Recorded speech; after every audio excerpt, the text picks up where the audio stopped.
Imagine working 7 days a week on a large-scale construction site. You, along with thousands of others, carry millions of stone blocks and put them on top of each other according to a complex system. You work without modern construction equipment. You have no air conditioning or constant access to water. It's so hot outside that you can fry eggs on the road. You've been building the pyramid for decades, and now, when it's finally done, you enjoy the result of the colossal work of thousands of people.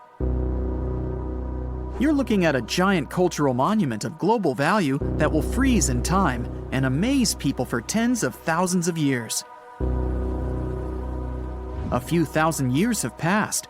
People in the 21st century see the pyramids and are like, "Wow, I can't believe humans have built this." Yeah, the people who built the pyramids wouldn't have appreciated such a theory. But actually, there are reasons to believe that people built it using some fantastic technology. From the outside, it seems the Great Pyramids are just big triangles of stone. People just put some heavy blocks on top of each other, and that's it. In fact, the design seems too perfect to be true. The pyramid consists of more than 2 million blocks. They lay so close to each other and are so even that you couldn't squeeze even a thin sheet of paper between them. Scientists still can't figure out the exact technology for building the Egyptian pyramids. One of the biggest and most famous is the Great Pyramid of Giza. This huge construction, well known all over the world, has one big secret. There should be a capstone on top of the pyramid. It's a triangular-shaped stone block, a small pyramid on top of a huge one. It's also called a pyramidion. The builders of ancient Egypt made it out of granite and limestone and covered it with gold. No records or old drawings prove that there was a pyramidion at the top of the Great Pyramid of Giza. But there's another ancient Egyptian structure with such a triangle, the Red Pyramid. It was built before the Great One, and its capstone has survived to this day. Archaeologists have found and reconstructed it. But where could the capstone of the Great Pyramid be? It's a mystery that still has no answer. Some are sure that some thieves have stolen it from the top. Maybe they just climbed up and pushed the pyramidion down. It makes perfect sense. The capstone was probably the most valuable element of the pyramid. Many scientists and archaeologists still don't know its exact purpose. Some believe that this peak covered with gold glorified the pharaohs. The capstone reflected moonlight at night and illuminated the entire space around it. During the day, the capstone reflected sunlight with its shiny surface. You could have noticed it from afar. The top of the pyramid was a kind of guiding star for lost travelers. All other stone blocks of the pyramid consist of limestone. People polish them to make them look shiny. In the past, they were even glowing and reflected light. You could see glowing pyramids from space, although they looked like tiny lights. Over thousands of years, winds, sandstorms, and rains have changed the pyramid's appearance. If people had taken care of them all this time, they would have looked like something out of science fiction movies, or the pyramids from Las Vegas. But unfortunately, we will never see their original appearance. Some archaeologists and scientists believe that the capstone could absorb the sun's energy and distribute it evenly throughout the pyramid. No one knows precisely why the Egyptians needed this technology. There's a theory the pyramids are ancient energy systems. The pharaohs applied this energy to use some unique technologies that were more advanced than all the achievements of the 21st century. And the triangular shape of the pyramids was ideal for boosting this electromagnetic energy. In theory, solar radiation, or electromagnetic forces, accumulated at the top of the pyramid, filled the inner rooms, and then went down the walls to the base. Any surface distortion could prevent the flow from spreading, so they had to create a perfectly smooth surface. That's why they installed the blocks so that nobody could squeeze a needle or razor blade between them. Many people believe in this theory because they built the pyramids from limestone. This material can hold energy inside itself. In the inner part, they created granite deposits to cause air ionization, that is, to create an electric charge. They also dug channels under the pyramid for water to transmit electricity. And at the top, they put a gold capstone, the best conductor of electricity. So, this is how you get a great power generator. Different cultures used similar technologies to create electricity all over the world. But these are all theories. If it had been working, humanity would have used these technologies today. There are mentions of the metal industry, chemistry, engineering, physics, mathematics, and astronomy in some ancient records. Most scientists don't believe in all these things. We know the detailed stages of the technology's development in different cultures. In the 21st century, scientists, historians, and anthropologists can track the evolution of all modern devices. If people had created some technological inventions in ancient times, the history of the world would have looked different. Perhaps all the achievements of antiquity could have been wiped off the face of the earth by global cataclysms, and it can happen to us. Just imagine how people would dig up a laptop in 5,000 years. Perhaps they wouldn't understand what kind of device it is. Another Egyptian wonder surrounded by mystery is the statue of the Sphinx. The Egyptians carved it out of a single massive piece of limestone about 4.5 thousand years ago. But scientists still don't know the exact date of its construction or who built it. People painted the Sphinx in different colors, so it looked much brighter and more vivid in the distant past. It was shining just like the Great Pyramids. Anyway, time hasn't only changed its appearance, but its name too. Initially, the Egyptians called it Hor-Mekhet. The Greeks renamed it the Sphinx about a few hundred years after it had been built. The Sphinx emphasized the greatness of the rulers of Egypt. It also performed a symbolic function of a watchdog guarding the tomb of the pharaoh and the paths leading to it. This version sounds realistic, since archaeologists have discovered many secret entrances at the foot of the Sphinx. Perhaps these rooms and intricate tunnels lead to underground halls with treasures. And treasures don't always mean gold and jewelry. According to legends and theories, the Sphinx guards the Hall of Records, the storage of all humankind's knowledge. The information about the ancient mythical state of Atlantis could be there. You can find many detailed maps of the internal dungeons of the Sphinx on the internet. They show structures 12 stories deep under the statue. It looks like a small city filled with gold, scrolls of knowledge, and various ancient artifacts. But don't believe all these maps. These are just theories. Several thousand years have passed, but people have very little information about it. Archaeologists know that there are still many strange and exciting things about the Sphinx that are still undiscovered. Some locals are afraid to research because they believe they can awaken something terrible from the underground depths. Therefore, it's mostly scientists from other countries who conduct the excavations. In 1998, scientists discovered strange tunnels leading to empty rooms under the Sphinx.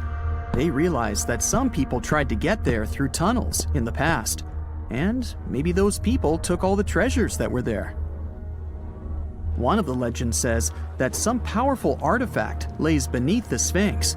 Its technology can change the whole world, but the locals are hiding it because it can damage the planet. Some believe that you can find evidence of unknown technologies painted on the granite walls in the pharaoh's tombs. But most likely, these paintings and signs tell us the myths and legends of ancient Egypt. But what if Egyptian symbols and drawings are detailed instructions for using ancient technologies? What if the locals that lived at that time thought, people in the future won't be able to get energy themselves. Let's leave some detailed instructions for them.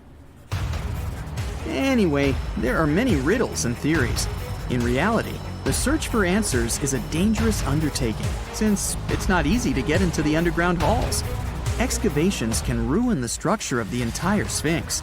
Any person inside the tunnels may get lost and never be able to find their way back. Besides, it costs a lot of money. Now, what would be awesome is if people could invent some device that could scan underground areas and show their detailed models. That's it for today. So hey, if you pacified your curiosity, then give the video a like and share it with your friends. Or if you want more, just click on these videos and stay on the bright side. What is a boat doing in the middle of a desert? You would expect to find a seagoing vessel closer to shore. This is the question archaeologists had been asking for decades.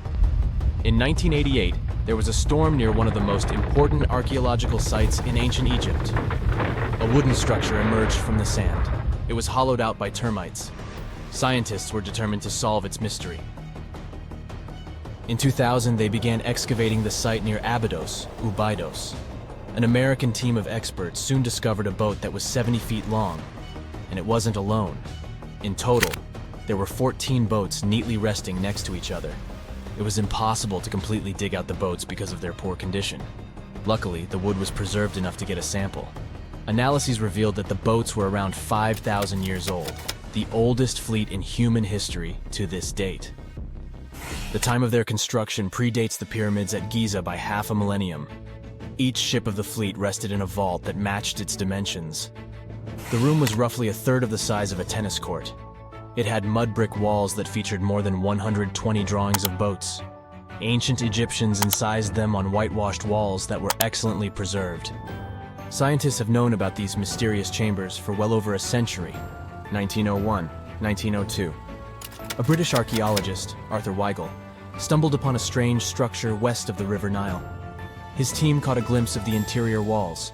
Sadly, a section of the roof collapsed, so they had to call off further exploration. Researchers abandoned the site, but its location remained on the maps. The boat's position first led scientists to think that they rested on a bank of the mighty Nile. But there was a problem with this theory. Today, the river flows almost 7 miles west of Abydos. Further studies of the surrounding terrain showed the Nile didn't change its course throughout history. Also, if the boats floated near a dock, they would be in unstable positions. The 14 vessels at Abydos were perfectly parallel to each other. There was only one conclusion possible. Someone had deliberately placed them like that. They must have gone through a lot of effort. Each boat had enough room for up to 30 rowers. These vessels could really float. They weren't models, but scholars still don't know if they actually sailed any body of water in ancient Egypt. This doesn't diminish the importance of the find. Previously, archaeologists found only small-scale models. In King Tut's tomb alone, there were 35 boat models. For a long time, these figurines were the only clues as to how ancient Egyptian vessels looked like. The boat's design confirms that they were the real deal. They are the earliest surviving examples of something called built boats. Ancient people constructed primitive vessels by hollowing out large tree trunks. The alternative was reed that was tied together to form a raft. The boats at Abydos had planks tied together. This was a major breakthrough in shipbuilding. During their lifetime, the boats must have seemed impressive. Timber was a valuable commodity at the time. There was no wood in the desert. Cedar had to be imported from Lebanon. The only person who could afford such luxury was the pharaoh. Studying the area around the ancient fleet provided more answers. Scientists discovered a mud brick structure where Egyptians worshipped the pharaoh. Its approximate date of construction matches that of the wooden boats. The same bricks out of which this building was made were used to encase the fleet. At the time of their construction, the rooms they were stored in had a ceiling. That's the section that archaeologists stumbled upon in the early 20th century. Just like mummies and coffins, these marvelous ships rested inside splendid vaults. The exterior of these rooms was also impressive. The outer walls originally had a plaster of white limestone. It reflected sunlight. In the desert sun, the structure housing the boats must have shone from miles away. Ancient Egyptian builders used the same technique to cover the pyramids 500 years later. Today, their surface looks jagged, but it wasn't always like this. When they were constructed, the pyramids had a top layer of fine white limestone. Their surface was smooth and it gleamed in the sunlight. Instead of stairs, the outer layer of the pyramids was more of a sleek ramp. Archaeologists were left with one final question. Which pharaoh owned the fleet? The answer lay just a mile from the site. This is where the tomb of a pharaoh from the 5th dynasty rested, King Senwosret III. Its time and style of construction matched the ones of the chambers with boats. The very end of his rule might explain how the boats ended up in the middle of the desert. The pharaoh probably passed away in northern Egypt. Then his body was transported down the Nile to Abydos in a marvelous procession of decorated boats. The vessels were later lowered to chambers near the final resting place of their owner. This had a symbolic meaning. In the ancient Egyptians' belief system, ships played a key role. Their supreme deity was Ra. He traveled through the sky during the day in the form of the sun. At nighttime, he sailed through the netherworld in a solar boat. The pharaoh identified himself with Ra. That's why he needed boats in the afterlife. That was the only way to regenerate himself. Just as the sun rises every day above the horizon. This belief existed for thousands of years. The more famous Pharaoh Khufu also had a ship. Scientists found it in 1954 next to his pyramid at Giza. It is some 4 centuries younger than the fleet at Abydos, but Khufu's ship was almost 2 times longer. The Great Pyramid of Giza and King Tut's tomb are some of the most famous archaeological finds in Egypt. But there are many more secrets hiding beneath the endless sands of the Sahara Desert. Recently, 2020, archaeologists found a lost city there. They have labeled it as the most important discovery since King Tut's tomb, 1922. The city of Aten is some 3,000 years old. Historians hope it will give them a unique insight into the everyday life of ancient Egyptians. The famous archaeologist and Egyptologist Zahi Hawass proclaimed the site a lost golden city. Aten sits some 300 miles south of Egypt's capital, Cairo. It is close to the famous Valley of the Kings.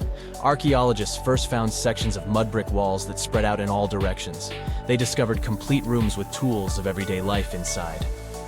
The research team unearthed a bakery, a residential neighborhood, and an administrative district. They all date back to the time when the Egyptian civilization was the wealthiest in its long history. They were also the first to make objects from iron. In 1911, scientists found a set of iron beads near a village in Lower Egypt, El Gurza. These are the earliest known iron artifacts. The discovery is literally out of this world. Ancient people made them by beating into shape a piece of a meteorite. The 9 beads were once part of an ornate necklace. They are now blackened and corroded, which is perfectly normal for a piece of jewelry that is over 5,000 years old. They consist of an iron-nickel alloy. Researchers were impressed by the skill of ancient jewelers who processed the beads. Their craftsmanship is more impressive when you think that they didn't know the stellar origins of the material. The Great Pyramid of Giza also has a remarkable feature. An international research group investigated the electromagnetic response of the structure to radio waves. They found that the pyramid has the ability to concentrate electromagnetic energy inside it. This occurred inside its chambers as well as under the pyramid's base. It contains an underground, unfinished chamber. It seems that the electromagnetic response is connected with the properties of limestone, the Great Pyramid's main building material. The research results might have a practical application. The way solar cells and nanosensors function could be improved by this remarkable find. That's it for today. So hey, if you pacified your curiosity, then give the video a like and share it with your friends. Or if you want more, just click on these videos and stay on the bright side. Whenever you hear about ancient ruins, you almost never picture them being suspended somewhere, or just randomly hanging on the branch of a tree, right? In fact, for most of the ancient artifacts we have exposed in museums all over the world, archaeologists did quite an impressive amount of digging. You see, buildings have this funny way of fading away over time if not properly taken care of. Sometimes we need to reuse some building materials, so an older construction may be sacrificed in the process. Other times houses are abandoned, and once they are exposed to the elements on the surface, like rain or sunlight, they don't really stand a chance. Some just simply crumble away due to good old erosion. So the only way a piece of architecture can survive the test of time is if it's somehow gotten buried deep down. Now, how did they end up buried in the first place? Well, it's quite the comedy of errors. Ancient cities had a habit of gradually raising their ground level like a kid adding toppings to their ice cream sundae. You see, these settlements were always busy collecting food and building materials to keep up with their ever-growing population. But hey, who has time to deal with waste and rubbish? It wasn't exactly high on their to-do list back in the day. So when it came to building new houses, ancient civilizations found it much easier to save their sweat and tears by piling up the rubble and constructing right on top. But that's not all. Rivers would also occasionally flood and deposit a layer of sediment on the city floors, further encapsulating those ancient constructions.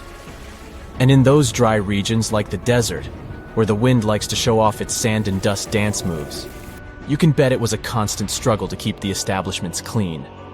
One hilarious example is the Sphinx, which had its head buried in sand until a group of archaeologists unearthed it in 1817. Some ancient towns eventually got covered up because they were completely abandoned. With less human activity to control their expansion, plant seeds couldn't resist the opportunity and sprouted all over the place. They gobbled up carbon dioxide from the air and grew, adding more and more bulk to the ground. Those cheeky roots even decided to stabilize the soil made from decaying plant matter, creating layers upon layers of earthy goodness. It's like the ultimate DIY project Mother Nature embarked on, with plants as her loyal helpers. The act of digging into the secrets of ancient civilizations is not just about unearthing a lost world. It's also an epic quest to reveal the hidden treasures beneath layers of history. But how do archaeologists know where to dig in the first place? If everything is covered in layers upon layers of sediments, debris, and plant roots, they must have some sort of system they rely on before embarking on a new project, right? For starters, they're not always the ones suggesting an archaeological dig in a certain location. Let me explain. Let's say you're a contractor and you want to build a new fancy apartment complex in your city. Some local legislations have certain requirements before your project can start, though. For instance, before anyone starts building on a piece of land, they might need to bring in specialists to check the soil. These clever folks can be archaeologists, geologists, or paleontologists, and they need to keep an eye on things during development. If any artifacts or ecofacts, fancy word for organic remnants, are discovered, these experts swoop in to excavate and study them. But what about sites that have nothing to do with bulldozers and yellow hats? Archaeologists have more than one trick up their sleeves when it comes to locating ancient hotspots. They dive deep into historic records with a healthy dose of detective work. By sniffing out old documents and maps, they can piece together the puzzle of human activity in a specific area. If a site has been visited before, it's even better. Finding records of past excavations or historical accounts can give archaeologists lots of information on where to continue their treasure hunt. Before archaeologists start swinging their shovels, they engage in a bit of a visual scan mission. Armed with a grid system, they'll stroll around the site, keeping their eyes peeled for any artifacts that might be hiding just beneath the Earth's upper layer. From groundstone tools to historic glass and even ancient garbage dumps, yes, they're also valuable. These keen-eyed explorers can spot signs of human activity faster than most people. If they stumble upon midden soil, fancy term for a garbage dump, they know for sure that humans once called this place home. Archaeologists don't just rely on their trusty shovels, though. They have an arsenal of gadgets to aid in their search for hidden wonders. Geophysical tools are like their secret weapons. Take the resistivity meter, for example. This clever contraption measures the electrical component of the soil and any buried features or artifacts. A buried wall, for instance, will create a different resistivity reading than the surrounding soil. Magnetometers and ground-penetrating radar work in similar ways, showcasing potential hints of ancient treasures in the soil. And who could forget our trusty old friend, the GPS? It helps archaeologists map out precise locations, like a high-tech treasure map, leading them straight to their pot of gold. Care to virtually visit some of the most important archaeological sites in the world? Well, follow me. In the United Kingdom, for instance, you'll find this interesting place called Stonehenge. It's one of many henges scattered around, but this one really takes the cake. Picture this: massive ancient stones standing tall and proud, arranged in a funky outer ring and an inner horseshoe, with some smaller stones thrown in for good measure. And guess what? These amazing stones have been around for over 5,000 years. Talk about a serious case of rock-solid longevity. Now, here's where it gets interesting. According to local folklore, the legendary wizard Merlin whipped out his magic wand and poof! He teleported these massive stones all the way from Ireland. Apparently, some giants had assembled them there, but Merlin decided they would look much better at their new location. Others think it's just the ruined remains of an old Roman spiritual edifice. These amazing structures were built by our Bronze Age ancestors. With their simple tools and limited tech, they managed to create this monumental masterpiece. Impressive, right? Unfortunately, there's still so much we don't know about this area. Stonehenge's initial purpose remains a mystery to this day. Sure, there are lots of theories, but scientists have yet to agree on the subject. However, we do know that it's perfectly aligned to catch the sunrise during the summer and winter solstices. The ancient city of Pompeii is an equally amazing archaeological site. Picture this. Mount Vesuvius, a notorious troublemaker, decided to throw a volcanic tantrum and completely covered this ancient Roman city. It turned it into a time capsule, located outside present-day Naples in Italy. Fast forward to the year 1748, when a bunch of adventurous explorers stumbled upon Pompeii. Lo and behold, they discovered a treasure trove of well-preserved goodies, streets, houses, food, probably a bit stale by then, blingy jewelry, fancy sculptures, colorful frescoes, everyday household items, and even animal and human remains. It was like an epic archaeological party. From the looks of it, Pompeii had it all. Fancy houses and villas, a massive 20,000-seat arena, cute little artisan shops, hangouts like taverns. And let's not forget the saucy spots like those luxurious bathhouses for some intense pampering. There's also the Sanctuary of Apollo, where people used to gather for their daily dose of worship. And of course, the bustling heart of the city, the Forum of Pompeii, where all the cool people used to hang out. And guess what? Pompeii is so cool that it made it to UNESCO's World Heritage List back in 1997. That's like the ultimate Hall of Fame for historical awesomeness. It also includes many other famous buildings and sites, like the Taj Mahal in India and the Acropolis of Athens in Greece. That's it for today. So hey, if you pacified your curiosity, then give the video a like and share it with your friends. Or if you want more, just click on these videos and stay on the bright side. In 1850, French scientist Auguste Mariette went to Egypt looking for manuscripts, but accidentally found a head of a sphinx sticking out of the dunes. He cleared the sand and figured out the sphinx was guiding the entrance to some underground construction. Several months later, he finally entered the Serapeum of Saqqara. Inside, he found an enormous granite sarcophagi with remnants of 64 bulls. Scientists are still amazed by the tech that the ancient Egyptians used to transport those enormous boxes. The Serapeum was built around the year 3000 before the Common Era. It was an underground tomb built to honor the sacred Apis bulls of ancient Egypt. It had a long hallway, almost 500 feet long, with giant stone rooms on both sides. Some of the sarcophagi weighed as much as 50 average cars, and all of them were made with super precision with exact 90-degree angles. These sarcophagi were beautifully decorated with hieroglyphs and carvings that told stories about the lives and importance of the Apis bulls. Now, there are 24 sarcophagi left. In ancient Egypt, Apis bulls were very special animals connected to the deity Ptah. They thought the bulls carried Ptah's spirit and wisdom, helped the pharaoh, and protected the Egyptians. Priests looked for special markings on young bulls to find Apis bulls. It could be a white triangle on its forehead, which symbolized divine light, a shape on its back like a vulture's wing, and a scarab shape under its tongue, which stood for rebirth. If a bull had these signs, they believed it was chosen by Ptah and treated it like royalty. The chosen bulls lived in a special temple in Memphis, the city where they worshipped Ptah. They received the best care and offerings from visitors who wanted their blessings. When an Apis bull passed away, it was treated with great honor and mummified. When Mariette entered the Serapeum, he noticed traces of rollers on the gallery's floor and found 2 wooden horizontal winches. Each had 8 levers. Later, other explorers saw double rails. The burial chambers were lower than the hallway floor. To get the boxes into place, workers filled the chambers with sand so the sarcophagi could be rolled in straight. Then they slowly removed the sand to gently lower the boxes into perfectly cut spaces in the bedrock. A carved stone sign found in the Serapeum said it took 28 days to move just one sarcophagus and its lid into its spot during the time of Ptolemy II. The extreme precision of the sarcophagi with 90-degree angles also has an explanation.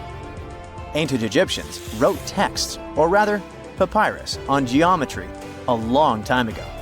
It shows that they knew the approximate number pi and could calculate the volume of a pyramid with its top cut off. If they could figure out complicated math like that back then, it makes sense that they could also carve perfectly flat surfaces 500 years later. All this sounds pretty legit, but some people think certain things don't add up here. The size of boxes is way larger than the size of bulls, yet they buried pharaohs in tiny coffins that barely fit their bodies. The sarcophagi are made out of granite with crazy precision, and they could have just used limestone, which would have made things way easier. The transportation of the boxes seems pretty simple, but only in theory. If one person could pull about 440 pounds, then at least 250 people would be needed to pull just one box. The tunnels in the Serapeum are really narrow, only about 2 feet wider than the boxes themselves. There's no way hundreds of people could have squeezed into those tight spaces to pull the boxes. And even if they did, how would they turn the box in the cramped corridor, lower it into its niche, and place it perfectly in the middle? Somehow they did this 24 times, and every box is centered perfectly. Plus, the chambers were dusty, and there were no signs of soot from lamps. This means they must have worked in almost complete darkness. The real use of the boxes could also be different. A long time ago, even before the Egyptian pharaohs ruled, the local people already knew how to use fermentation. It happens when tiny organisms called yeast eat certain ingredients like starch and turn them into gas and ethanol. So someone in ancient Egypt probably put food like barley, bread, and even meat inside a giant stone box, then closed it tight with a heavy lid. These stone boxes, carved from granite, were so precisely made that they were almost completely sealed, so nothing could escape from it. As the yeast inside the box started working, it created more and more CO2 gas. It built up pressure inside the box. The granite boxes were incredibly strong. They could handle more pressure than a car tire can hold. When granite was squeezed under such pressure, its crystals produced a tiny electric charge. This effect was possible because granite contains quartz, a material that reacts to pressure this way. The process also needed meat or animal parts, possibly to help the yeast grow better. Meat contains something called oleic acid, which yeast needs to keep growing and to survive the bad effects of the ethanol it produces. As the pressure inside the box kept growing, the combination of gases and electricity made these boxes not just ancient fridges, but powerful energy systems. Over time, the pressure inside got so strong that it could push the lid open and the gas would escape with a pop. But when people rediscovered the Serapeum in 1850, they found old drawings that showed piles of stones stacked on top of some of the box lids. So, someone long ago probably tried to make the lids even heavier by adding extra weight to make it harder for the gas pressure to push them open.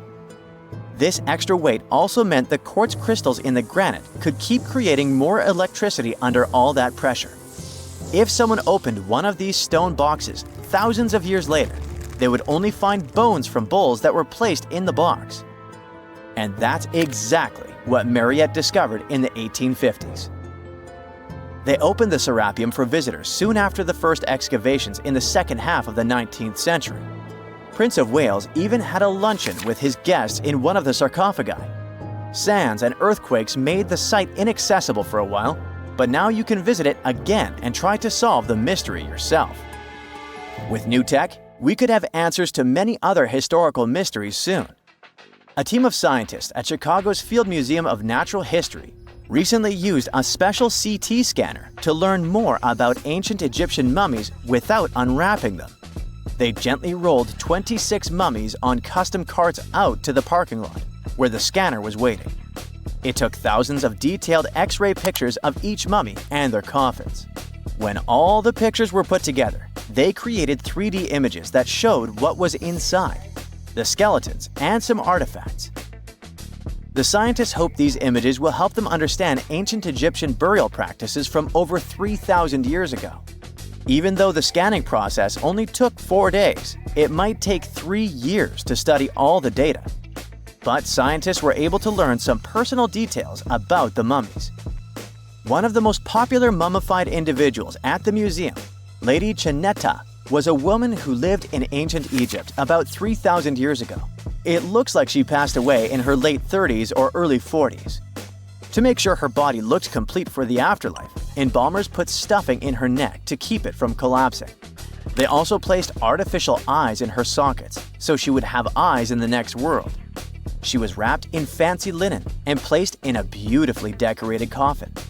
The scans revealed that it had been carefully crafted with a slit at the back, which embalmers used to fit the body. There were also some artistic details on the surface, like markings for her knees. It looks like her burial was on the scale of a high-end luxury car. That's it for today. So hey, if you pacified your curiosity, then give the video a like and share it with your friends. Or if you want more, just click on these videos and stay on the bright side. When you hear the word mummy, you might get a chill down your spine. That's because most of us associate this word with those creepy characters we've seen in some scary movies. But in reality, mummies have helped us understand a lot about ancient civilizations, their rulers, and about how people used to deal with losing their loved ones. The people most famous worldwide for their mummies are the ancient Egyptians. They believed that some sort of existence after passing away was possible, if certain conditions were met. That's why they insisted on preserving the human body through the process of mummification and placing the mummy in a furnished tomb, kind of like giving it a fully functioning apartment of its own. Why did they believe in this? Well, because they were deeply connected to their natural environment for the most part. They saw the natural cycles around them, like how the sun rose every day, followed by the moon, or how new life was always sprouting from plants, even after they had wilted away. They also believed that the powerful spirit Osiris, who represented the cycle of passing away and resurrection, played a role in this process. To prepare for the afterlife, the ancient Egyptians followed certain rituals, like mummification, which involved using materials like honey, resins, and incense to preserve the body. There's no other mummy more popular than that of King Tut. He was a young pharaoh who ruled over 3,000 years ago in Egypt. The problem with discovering ancient royal tombs is that most of such burial sites were previously robbed. People knew ancient rulers had been left with many valuable belongings, so those locations became vulnerable to thieves. When King Tut's tomb was opened in 1922, people were excited because it had not been robbed, like many other previously discovered royal tombs. That's how well hidden it was. Inside, his mummy was encapsulated in a total of 3 coffins, including one made of gold. The objects found in his tomb showed us what ancient Egypt was like, and studying his mummy also helped us learn about the culture and practices popular at the time when he passed away. We also learned about his family by looking at his DNA. Scientists were able to discover that he had had a disease called malaria and a problem with his foot that might have made it hard for him to walk. Ramses II was another pharaoh in Egypt who ruled for 68 years, which was quite a lot back in the day. He was known for his expansion campaigns and building projects. Many objects from his time as a ruler still exist today, including a large statue of him. Ramses II was about 6 feet tall and lived to be about 90 years old. After looking at his mummy, scientists concluded that he may have had a medical condition that affected his spine. Now, remember those thieves I mentioned before? They are probably the reason why Ramses II ended up in a plain coffin in a secret collection of royal mummies at Deir al-Bahari, which was rediscovered in 1881. Thankfully, archaeologists were able to identify him because his journeys had been recorded on his wrappings. The process was really tedious too. In fact, in ancient Egypt, the mummification process could take a staggering 70 days to complete. A special person would say a very specific speech while delicately handling the body and drying it out using a type of salt called natron. They also used linen and resin to make the body look more lifelike and to wrap it in cloth. The tomb was equally as important for ancient Egyptians. The walls of King Tut's tomb, for example, were adorned with intricate artwork that depicted his journey to the afterlife, from his burial procession to his passage through the underworld. The ancient Egyptians believed that everyone made this journey after passing away, and they filled their tombs with items and paintings to help the person in their spiritual travels. Additionally, the walls of the tomb were decorated with spells from a special book, which contained a collection of poems that the Egyptians believed would help people reach the afterlife. And speaking of how important this journey was, people also placed food in these ancient tombs. In King Tut's tomb, archaeologists discovered 36 jars of vintage beverages and 8 baskets of fruit, which were believed to be left there to help him in his journey to the afterlife. The Egyptians believed that traveling to the afterlife took a really long time, so they left a lot of supplies, such as food and water, to sustain their loved ones. Pharaohs also generally had numerous luxurious garments and beautiful jewelry in their tombs to ensure that they would have a fashionable journey. These items included various types of linen clothing, such as tunics, scarves, gloves, and headdresses, as well as a lot of gold jewelry with precious stones, like bracelets, buckles, pendants, necklaces, rings, and even precious depictions of insects for protection. Some were also deposited with fans made from ivory and ostrich feathers to keep them cool in the afterlife. Some ancient rulers were even placed in their forever apartments along with boats. For example, Pharaoh Khufu built the Great Pyramid at Giza as his tomb, and a large ship was found inside. King Tut, however, was buried with multiple boat paddles, but no actual boat. Instead, he had 3 chariots and numerous walking sticks made of precious materials, perhaps indicating he'd rather travel to the beyond by land, not by water. Amongst the most interesting objects found near ancient mummies are bottles of oils and perfumes. If rulers were supposed to be fashionable, why not smell nice too, right? Also, some of them had some ancient kinds of board games, most of them made out of precious materials like gold or ivory. One of those games was called Senet.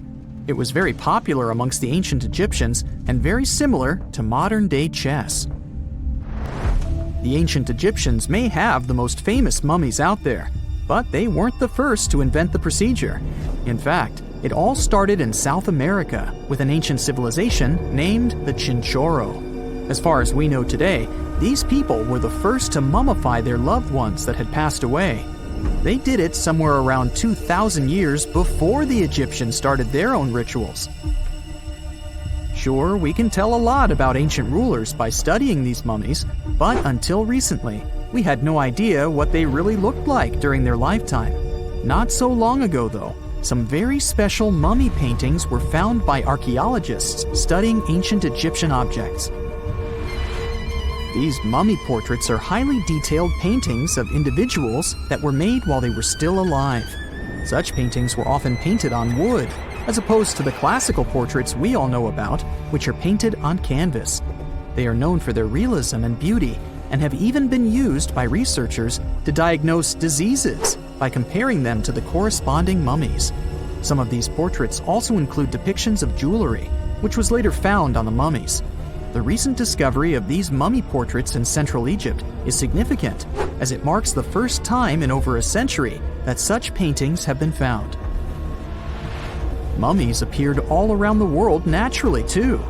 Mummification can occur without people intervening because of natural conditions, like extremely cold or hot environments, places with a lack of oxygen, or accidental exposure to chemicals that preserve the body. These conditions don't allow bacteria to grow, resulting in the body remaining more or less intact. Famous Otzi was one of these mummies. We know today he was a man who lived around 5,000 years ago in Europe. But upon his discovery in the Alps in 1991, Austrian authorities initially believed that he was a modern mountaineer because of how well preserved the body was. However, after the Iceman was removed from the glacier, it was determined that he was actually from the Copper Age. That's it for today. So hey, if you pacified your curiosity, then give the video a like and share it with your friends. Or if you want more, just click on these videos and stay on the bright side. Egyptian archaeologists made an extraordinary discovery near Cairo just recently. Drumroll please. The most ancient and most complete mummy yet discovered in the country. Yes, they were keeping it under wraps. The 4,300-year-old mummy was found in a group of tombs close to the step pyramid of Djoser, dating back to the Egyptian Old Kingdom. It was covered in layers of gold. The team also found several other tombs, including one belonging to an ancient Egyptian official and another belonging to a secret keeper who had the power to perform special ceremonies. Another interesting tomb was that of a writer, which featured the largest statues ever found in the area. This vast burial site is also home to more than a dozen pyramids and resting grounds. Probably one of the most famous mummies in the world is that of Hatshepsut. She ruled Egypt like a boss for around 20 years, building all sorts of impressive buildings and creating new trade routes. But when archaeologist Howard Carter found her tomb in the Valley of the Kings, her sarcophagus was empty. However, Carter did find 2 coffins in another tomb, one of which belonged to Hatshepsut's wet nurse and the other to an unknown woman. In 2006, a team of specialists decided to investigate whether that mysterious lady was the queen herself. They found a molar tooth in a wooden box with Hatshepsut's name on it, and when they compared it to a gap in the mummy's mouth, it was a perfect match. Ramses II was a pretty impressive ruler, but it was his mummy that eventually made history. Now, we don't hear too much about his daddy. Okay, I'll stop. Ramses is considered to be the most powerful pharaoh in all of Egypt, as he reigned for a whopping 6 decades. He also lived to be over 90 years old. Now that's pretty amazing, considering the time he lived in. Ramses II supposedly had over 100 offspring too. Talk about a big family. When he passed away, his body was originally buried in the Valley of the Kings, but some sneaky guys tried to rob his tomb of all his treasures. Officials back in the day weren't having any of that though, so they moved his body to a secret location to keep it safe. Fast forward to the 1800s, and Ramses II's mummy was discovered along with a bunch of other rulers and important officials. But it wasn't in the best condition, so archaeologists flew it to Paris to get it, pampered. Problem was, he couldn't just be transported into another country. The only solution available was to give Ramses II his own passport. His occupation was listed as king, and the document even featured his photo. Most mummies aren't necessarily known for having the most hydrated skin. But that of an ancient woman, also known as Lady Di, proves otherwise. No, not that Lady Di. This wealthy lady from ancient times was discovered in an ornate tomb in 1971, and she looked fabulous, if we can say so about a mummy. Thanks to the special conditions in her tomb, like the moisture in the environment and the lack of oxygen, her body was almost perfectly preserved. Her skin was soft, her hair was on point, and she was still flexible. The museum that now proudly displays her mummy also shows a ton of fancy items that were buried with her, like dinnerware and musical instruments. Archaeologists investigated the mummy further and discovered that she passed away from a heart attack at around 50 years old. Even though it hasn't been around for over 2,000 years, Lady Di is still making history.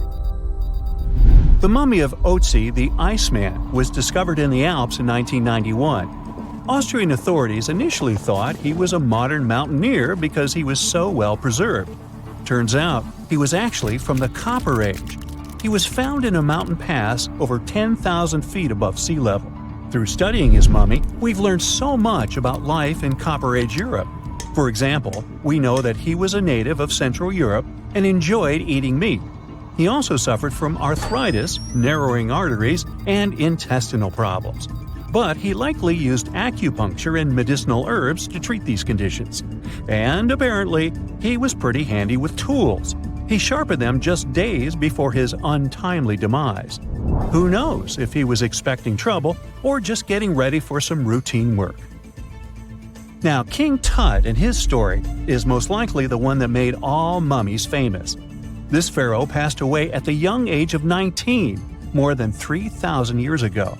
But his mummy is still one of the most well-known in the world. When his tomb was opened in 1922, people went wild because it was still intact, unlike many other royal tombs. It had some seriously blinged-out coffins, including one made of solid gold. Not only did Tut's tomb give us a glimpse into ancient Egyptian history, but his mummy also taught us a lot about the time he lived in. DNA analysis helped identify his parents and revealed that the pharaoh had a rare bone disorder that might have made walking a bit tough. Now, Ginger is most likely one of the coolest mummies you'll ever hear about. He's like a time traveler from 5,000 years ago who's still looking fly with his golden hair and perfectly preserved nails. Ginger was discovered in Egypt and is believed to be the earliest known mummified body. Before people even knew about mummification, they used to place bodies in shallow graves in the hot, dry sand. And since the sand absorbed all the water, bacteria couldn't reproduce and the body was preserved naturally. Now, scientists are not sure if Ginger's preservation was intentional or not, but since he was buried with some pottery vessels, it's likely that whoever buried him knew some serious preservation techniques. If you want to meet Ginger in person, he's currently chilling at the British Museum. One Dutch art collector bought a statue from Asia and ended up finding a weird discovery. The statue contained a mummy hidden inside. Unfortunately, the body was too fragile to move, so they had to leave it there. The coolest part is that this mummy is over 1,000 years old and was on display for 200 years before being encased in the statue. When scientists did a CT scan, they found out that the mummy was filled with paper scraps covered in writings. Experts think he might have done this thing called self-mummification, which is a pretty intense process involving a special diet and tea that makes your body less prone to bacteria. Only a few people could handle this ritual, and those who managed to do that were seriously respected.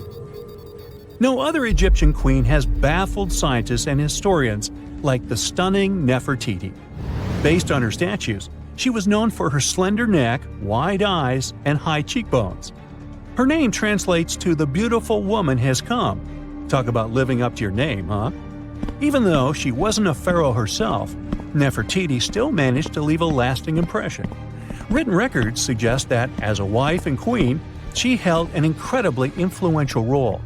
Because of her power, she was indeed admired, but she also managed to make quite a lot of enemies throughout her life. She was also related to King Tut, but not biologically. Rather, she was his stepmother. So far, locals have yet to identify her mummy, but that may soon change. A local Egyptologist who has been busy excavating tombs in the Valley of the Kings has found two mummies that he believes could be Nefertiti and her daughter. According to specialists, we may soon finally get a definitive answer about the identity of these two mummies.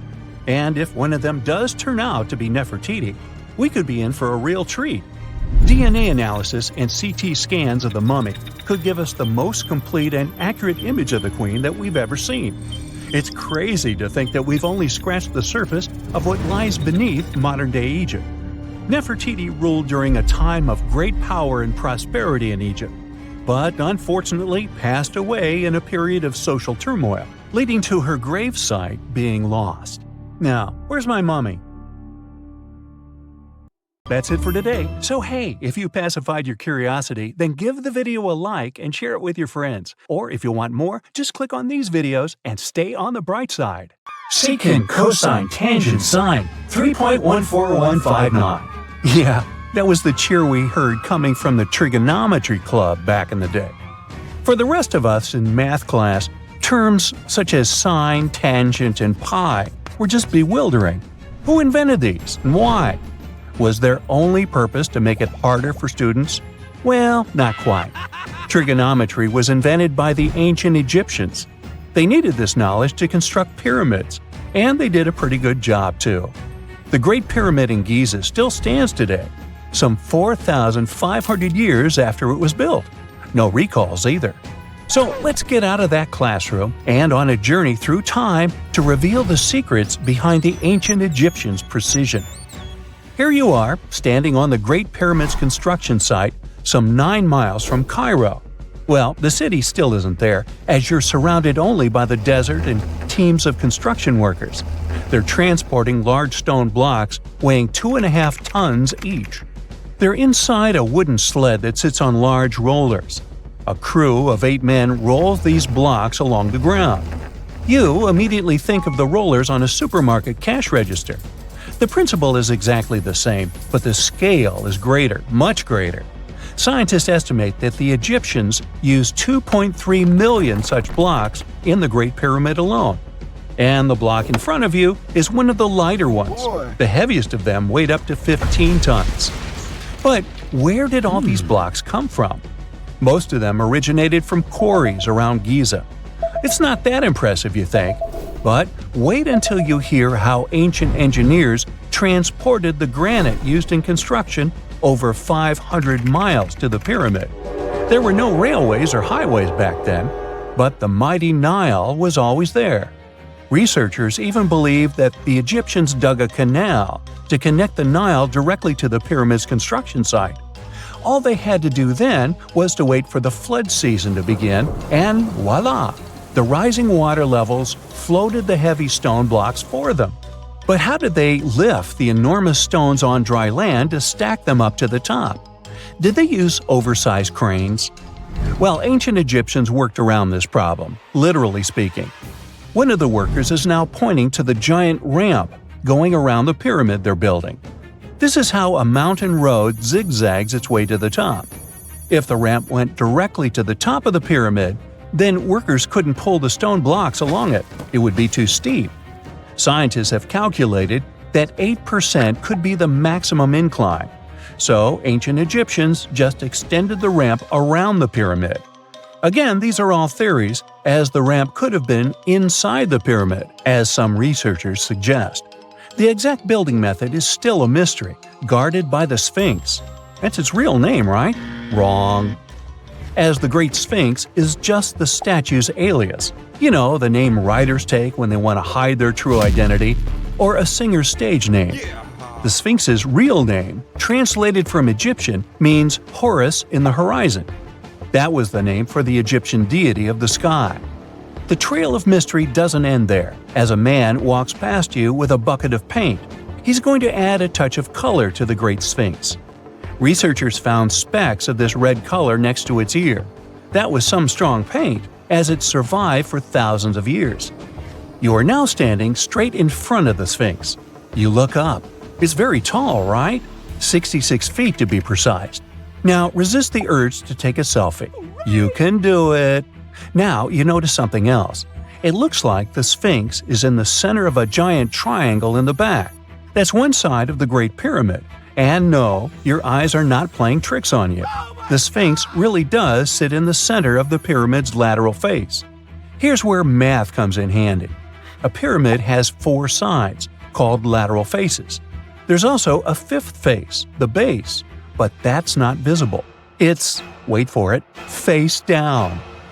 The Sphinx has one last mystery to reveal: its age. Scientists agree that Pharaoh Khafre built the Sphinx. He ruled after his father, who had built a great pyramid nearby. So both structures were finished around the same time. Let's talk about numbers again. You've heard of Cleopatra, the Egyptian princess described as a woman of great beauty. Hello? She saw the pyramids, but she lived closer to the time of the first iPhone than the time of the people who built the pyramids. Fascinating, right? You can see thousands of people around you. They're working hard to build the pharaoh's tomb. But how many of them are there exactly? One Greek philosopher estimated there were as many as 100,000 workers. Seems like an okay number for such an enormous structure, but it can't be true. Science simply can't back up this number. Egyptologists put the total number of workers at 30,000. And yes, Indiana Jones was one of them, at least on the big screen, but he showed up late. Egyptologists know a lot about the pyramids, but not everything. Not because they don't want to, but because they haven't yet dug up enough evidence. They can only guess how the building process went. First, engineers would arrive to choose the right spot and do the necessary measurements. That's why they needed all that complicated math. Then, it's time for sourcing the material. the large stone blocks I mentioned earlier. When boats deliver them to the site of the future pyramid, workers can finally do their thing. They operated in smaller groups, but there were at least 2,000 of them chiseling and carving away at any given time. Sounds like a typical construction site today? Well, that's because it is, just thousands of years ago. It's amazing what ancient Egyptians were able to achieve with just copper and stone tools. The pyramid is now complete in front of you. But is it the same pyramid we see today? Why is this structure shining bright in the desert sun? Isn't it supposed to be a dusty yellow color? Well, no. Human activity and the elements have completely stripped the outer layer of stones over time. Expert craftspeople polished these blocks using nothing but stone and sand. The end result was a smooth and shiny rock. On the day it was completed, the Great Pyramid of Giza was a perfect triangle of light. Its polished sides acted like giant mirrors, reflecting the powerful Egyptian sun. This is the point where you should put your glasses on, and that shiny thing you see at the pyramid's very top is actually gold. The capstone at the top of the pyramid is called a pyramidion. It was covered in sheets of gold. As you can guess, these were the first stones to disappear. Let's make another stop before we get you back to your classroom. We travel to the British Isles, and no, Stonehenge isn't our destination. It is Newgrange in County Meath. Scientists estimate that the ancient peoples of Ireland built this stone monument around the year 3200 BCE. This makes it older than both Stonehenge and the Great Pyramid in Giza. The function of the circular mound in Newgrange is the same as the one of the Great Pyramid and equally mysterious.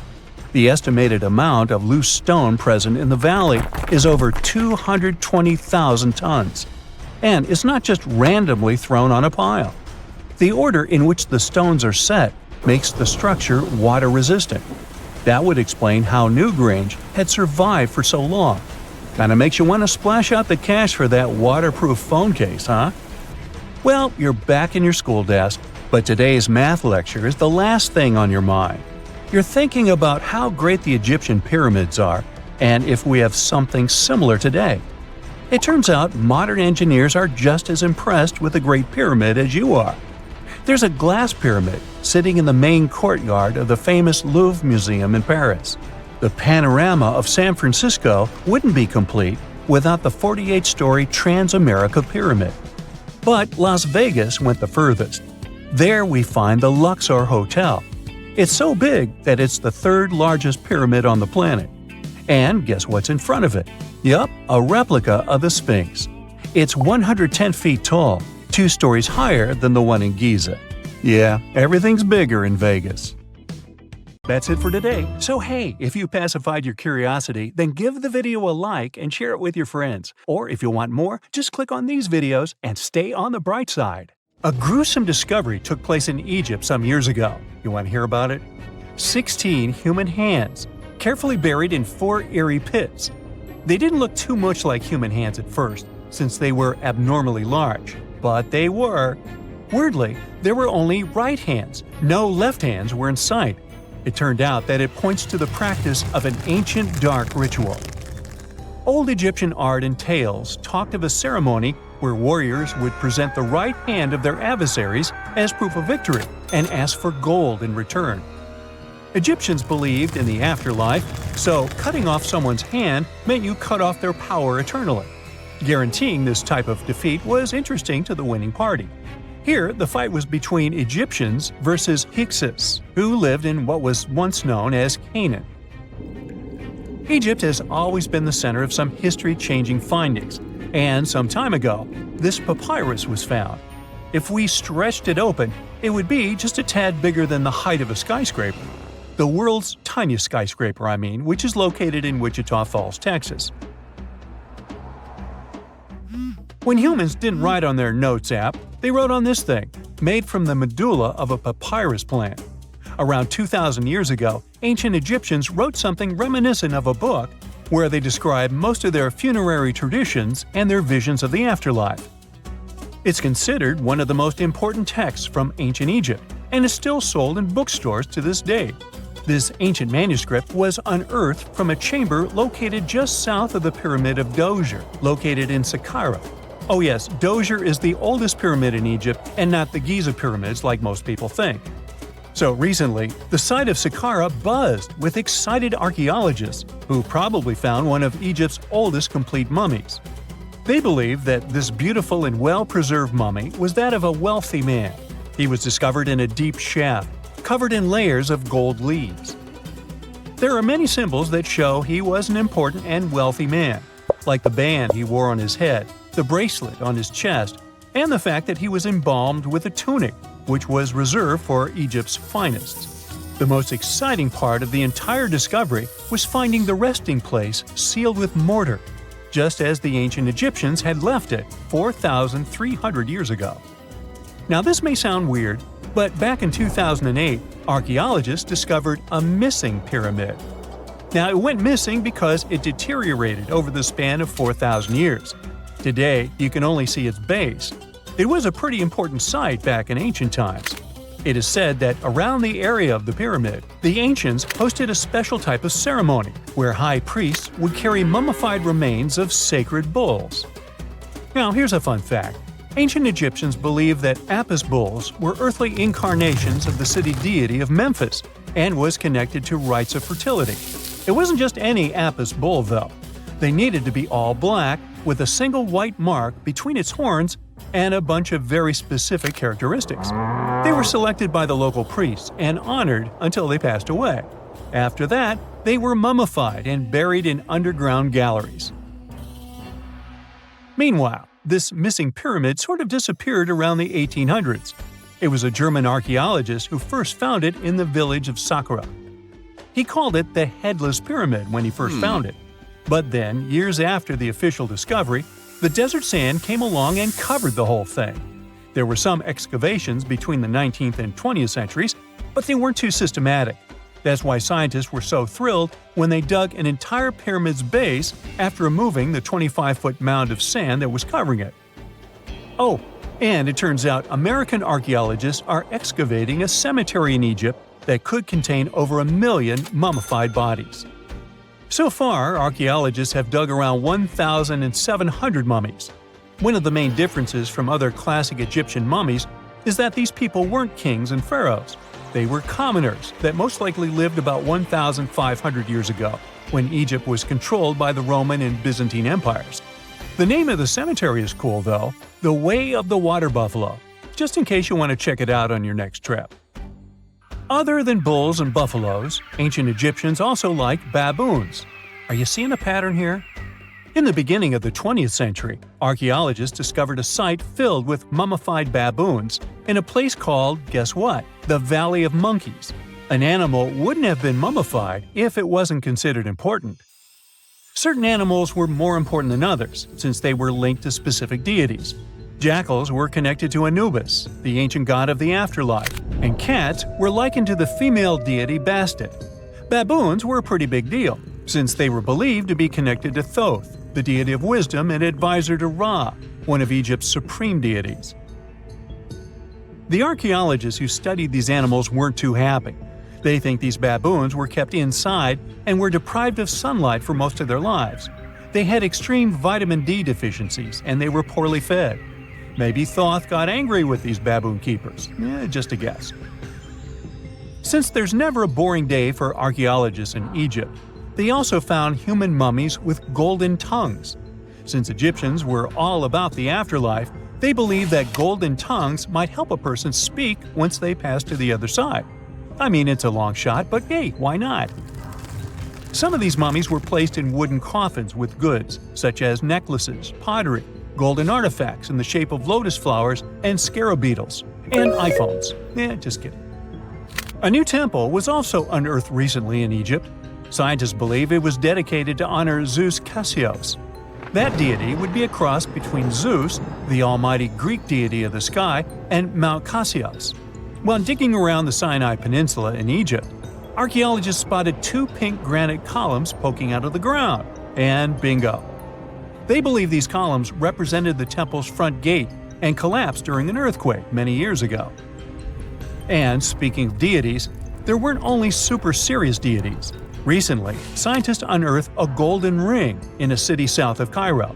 No, Frodo, it's not magical. It was a normal gold ring, but it had the depiction of the deity of fun, officially named Bes. This deity is often described in sacred texts as a happy, chubby dwarf. Today, many tattoos we get are sorta deprived of any sense and are made of aesthetic purposes only. In ancient Egypt, though, women would get tattoos as a token of protection for childbirth. That's what scientists think, at least.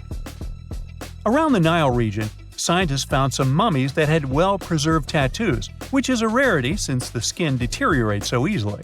2 of these women tattooed their lower backs, and the drawings were simple. They were mostly pictures, including that same chubby dwarf we just talked about, Bes. He also had a side hustle as the protector of women during childbirth. Now, would you believe me if I told you ancient Egyptians invented robots? No? Well, that's because that's not entirely true. Sure, they were astronomers, mathematicians, and engineers, and somehow they also squeezed an eccentric invention into that package. An automated deity some scientists called Hathor. This wooden statue had been in the Metropolitan Museum of Art for years before someone noticed its secret. With the help of an X-ray machine, specialists discovered a mechanical operating system inside it. The pulley-like axis goes from the statue's shoulder to her left leg. When the system rotates, the statue raises and lowers her hand. Hey, pick me! Pick me! I got my hand up here. That's it for today. So hey, if you pacified your curiosity, then give the video a like and share it with your friends. Or if you want more, just click on these videos and stay on the bright side. We know that the ancient Egyptians were talented enough to build something as grand as the pyramids. But were they also smart enough to measure the speed of light? There's a theory circulating online that says exactly that. If you look at these 2 numbers, you'll see that they match completely. The first one is the speed of light in a vacuum measured in meters, and the second one is the latitude of the Great Pyramid of Giza. So, was it done on purpose, or is it just a coincidence? Well, happily, we can tell you that it's actually just a coincidence, not another conspiracy thingy. The Great Pyramid is just one of the many places in the world that share the same latitude. And more importantly, even if the ancient Egyptians had somehow measured the speed of light and chosen to keep it a secret from the rest of the world, they wouldn't have used meters to put it down. Meters were only defined at the end of the 18th century. The builders of the pyramids used a different unit of measure called cubits. 1 cubit is equal to 1.5 feet. Cubit was based on the length of the arm from the elbow to the tip of the middle finger, and it became popular in the ancient world. So if they wanted to impress the rest of the world and set the pyramids at a point that matched the speed of light in cubits, they would have to build their iconic constructions somewhere in Europe. And then the Danish astronomer who first measured the speed of light in 1676 would have been really upset to know that someone had done it centuries before him. So although they were ahead of their time in many aspects, the ancient Egyptians never measured the speed of light or used longitude and latitude to map their locations. The base of the Great Pyramid of Giza might seem like a perfect square, but it's actually an 8-sided structure, not 4-sided. Each of its 4 sides has a subtle concave indentation that splits it evenly from base to tip. The official version is that a British pilot was the first to notice it in 1940 while flying over the pyramid. He took a photograph that showed shadows highlighting these indentations. Some people think these lines are only visible from above and can best be seen at dawn and dusk during the spring and autumn equinoxes. This has led to a freaky theory that the ancient Egyptians might have designed the pyramids to communicate with something looking at them from above. Now, the Great Pyramid is one of only 3 pyramids that used to have a swivel door. It weighed around 20 tons, but they could still easily open it from the inside. Its precise fit made it nearly invisible from the outside, with no visible latch or handle. There were only slight variations in the exterior stone that gave out an opening. The other 2 pyramids with similar doors belonged to Khufu's father and grandfather. The Great Pyramid also has a hidden void at least 100 feet long that was only found in 2017. We still don't know what lies within the space, what purpose it served, or if it is the only space of its kind. Researchers used the same tech to see through cathedral walls, Mayan pyramids, and even volcanoes. It depends on a natural shower of subatomic particles called muons. They pass more easily through empty space than through solid materials. So if they arrange multiple muon detectors around a structure, scientists can map out its solid and empty areas. A team of scientists placed muon detectors inside the Great Pyramid and allowed them to gather data for months. Scientists have analyzed samples of the mortar used to build the pyramids many times. Although we know its composition, modern technology still can't replicate it. The mortar is mostly made from processed gypsum, but it wasn't used like the cement we use for bricks today. Instead, they used it to support the joints between the massive stones as they were set in place. The estimated amount they needed to construct the Great Pyramid was around 500,000 tons of mortar. The gypsum mortar is stronger than the stones themselves and has held up for thousands of years. Now, all four sides of the Great Pyramid are aligned with the cardinal points – north, south, east, and west. According to geologist and engineer Glenn Dash, the alignment is accurate to within 4 minutes of arc, or 1/15th of a degree. The architects managed to achieve this without modern tools like drones, blueprints, or computers. Many researchers try to explain this construction miracle. Maybe they used the pole star or the sun's shadow. Dash recently proposed a new, simpler idea. The Egyptians might have used the autumnal equinox to align the pyramids. It happens twice a year when the Earth's equator passes through the center of the sun's disk, making day and night nearly equal in length. To test his theory, Dash conducted an experiment on the 22nd of September 2016, the first day of the fall equinox. He used a special rod the Egyptians had to cast a shadow and tracked its tip at regular intervals, forming a smooth curve. By connecting 2 points of the curve with a taut string, he created an almost perfect east-west line.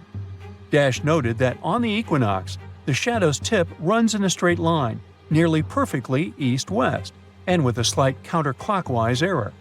There's a similar error in the pyramids. Although his experiment was conducted in Connecticut, Dash believes that the same method would work in Egypt. All the ancient Egyptians needed was a clear, sunny day. They could determine the fall equinox by counting 91 days from the summer solstice. But they left us few clues, and no engineering documents or architectural plans have been found that explain their methods. So they might have mapped shadows, but it's not definite. Now, scientists have long wondered how heavy stone blocks were carried to the pyramid sites, and they might finally have an answer.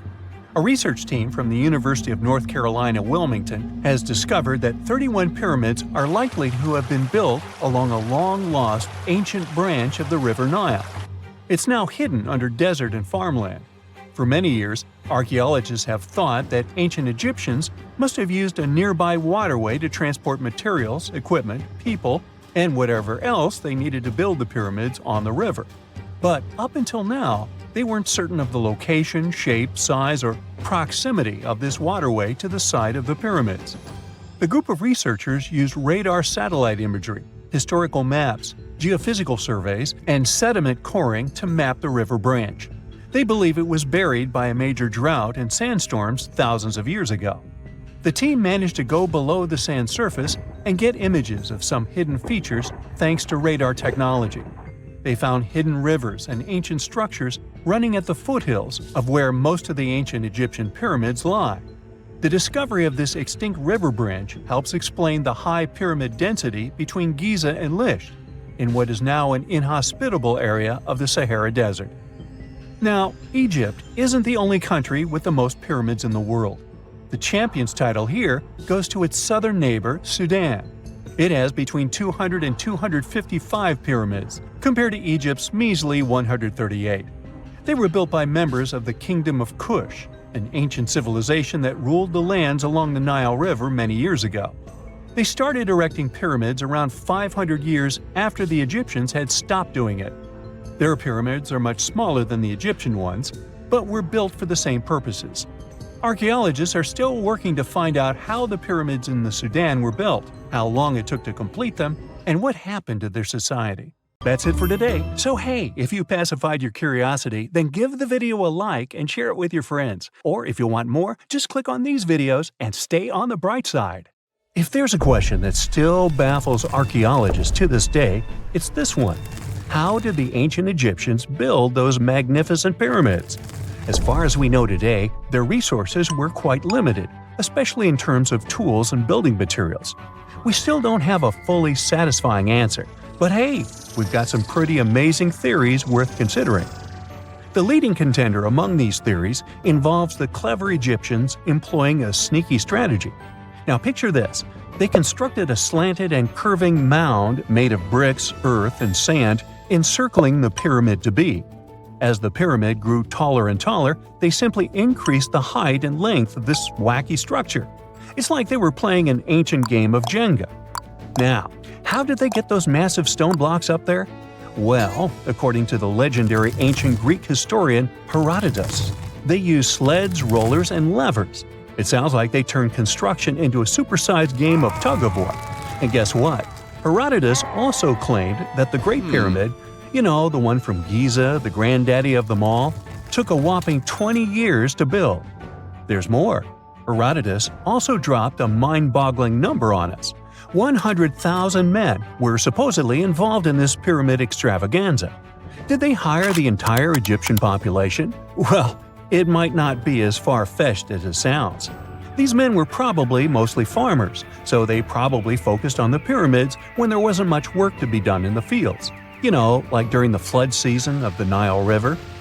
Obviously, specialists in the archaeological community had something to add to this theory. By the late 20th century, they discovered some evidence that suggests the workforce might have been smaller and more permanent than previously thought.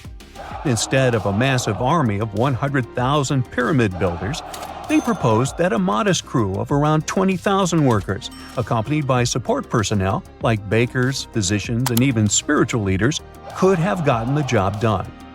There was also this theory that claimed that the pyramids were actually built from the top downward.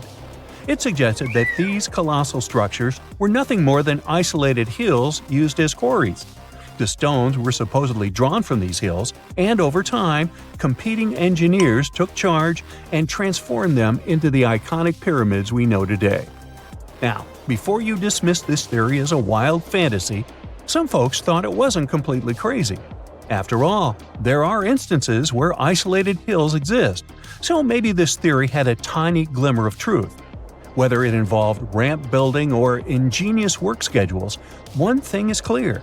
Those pyramids have definitely left their mark on history and on our imaginations.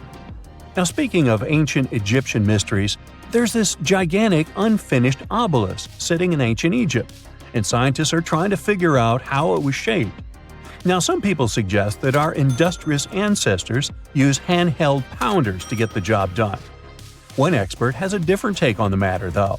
He argues that if we take a closer look at the pattern left behind by the shaping tool, we'll notice something peculiar. The walls of the trenches surrounding the obelisk display a neat and even pattern, which is pretty unlikely if they were pounded away by mere mortal hands.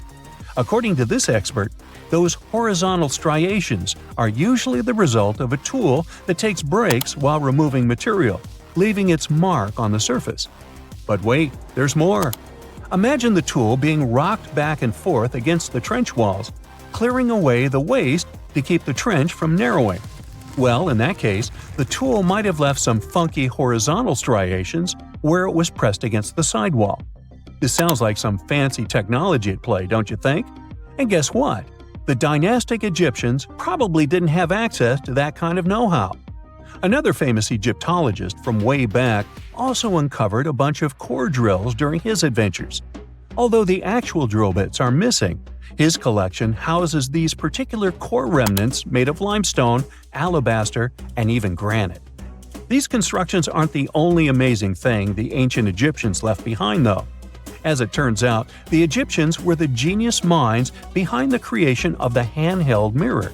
Yeah, that little mirror you use every day to check yourself out. But here's the twist. These mirrors are like pieces of art. They were decorated with inscriptions and figures. But that's not all. The Egyptians had a serious concern with their appearance. They knew the importance of personal hygiene and looking fabulous. So, in their quest for pearly whites, they invented toothbrushes and toothpaste. Dental problems were pretty common back then, and their smiles weren't exactly all white. Dentistry wasn't their strongest suit, you see. Maybe their minds were distracted by all that pyramid building. So that doesn't mean those ancient toothpaste recipes weren't amazing. One delightful concoction included rock salt, mint, dried iris petals, and pepper. Some brave dentists in the 21st century tried it out, and it worked pretty well. Ground-up ash was also used in another recipe to create a tooth cleansing paste. Mint was missing, so that didn't do much for their breath. That's when the genius Egyptians came up with the world's first breath mints. They made tablets from heated spices like cinnamon, and they mixed it with honey. Now, let's shift gears to home decor, Egyptian style. They surely took ornamentation to the next level. While the concept of decorating furniture started in Mesopotamia, the Egyptians cranked it up a notch. They went all out with different colors of ink and even developed various weights of paper.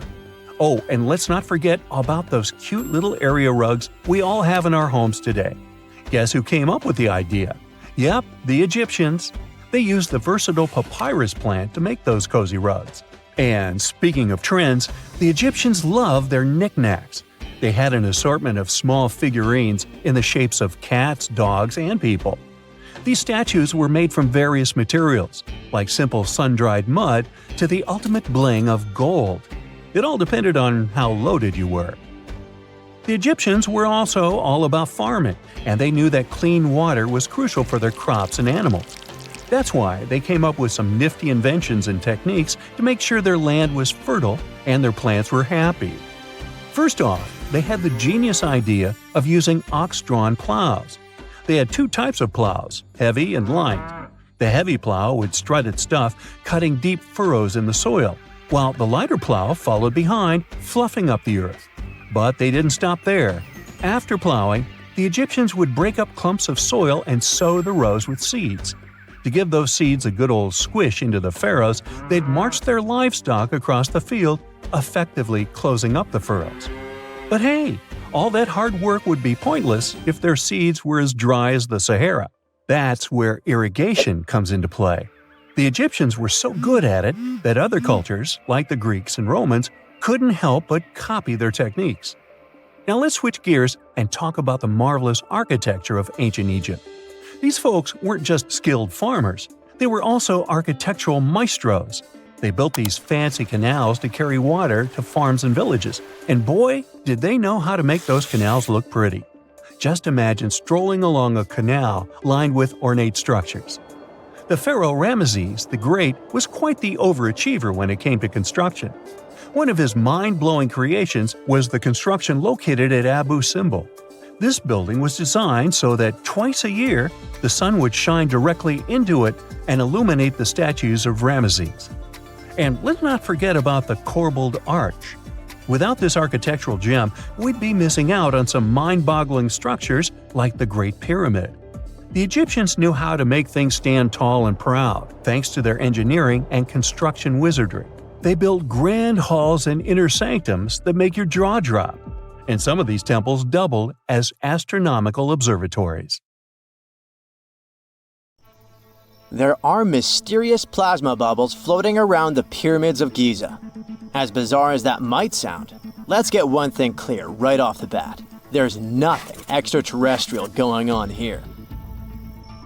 Plasma bubbles are those weather anomalies that form in a layer of Earth's atmosphere called the ionosphere. This is an invisible layer surrounding our planet that stretches roughly from 50 to 400 miles above Earth's surface, right at the edge of space. In this layer, the sun, being the giant hot power that it is, basically cooks gases, splitting them into electrically charged particles called plasma. Here's where it gets interesting. At night, especially near the equator, these charged particles get disturbed, and when a bunch of them suddenly vanish at the same time, it forms what we call a plasma bubble. Imagine it like a big empty pocket where the plasma is missing or its quantity is lowered. But it's only considered a plasma bubble if this phenomenon occurs on a large scale, typically around 62 miles in size. If you're already packing your suitcase for Egypt and have put binoculars to look at the tips of the pyramids, I'm sorry to say that we can't see these plasma bubbles with the unaided eye.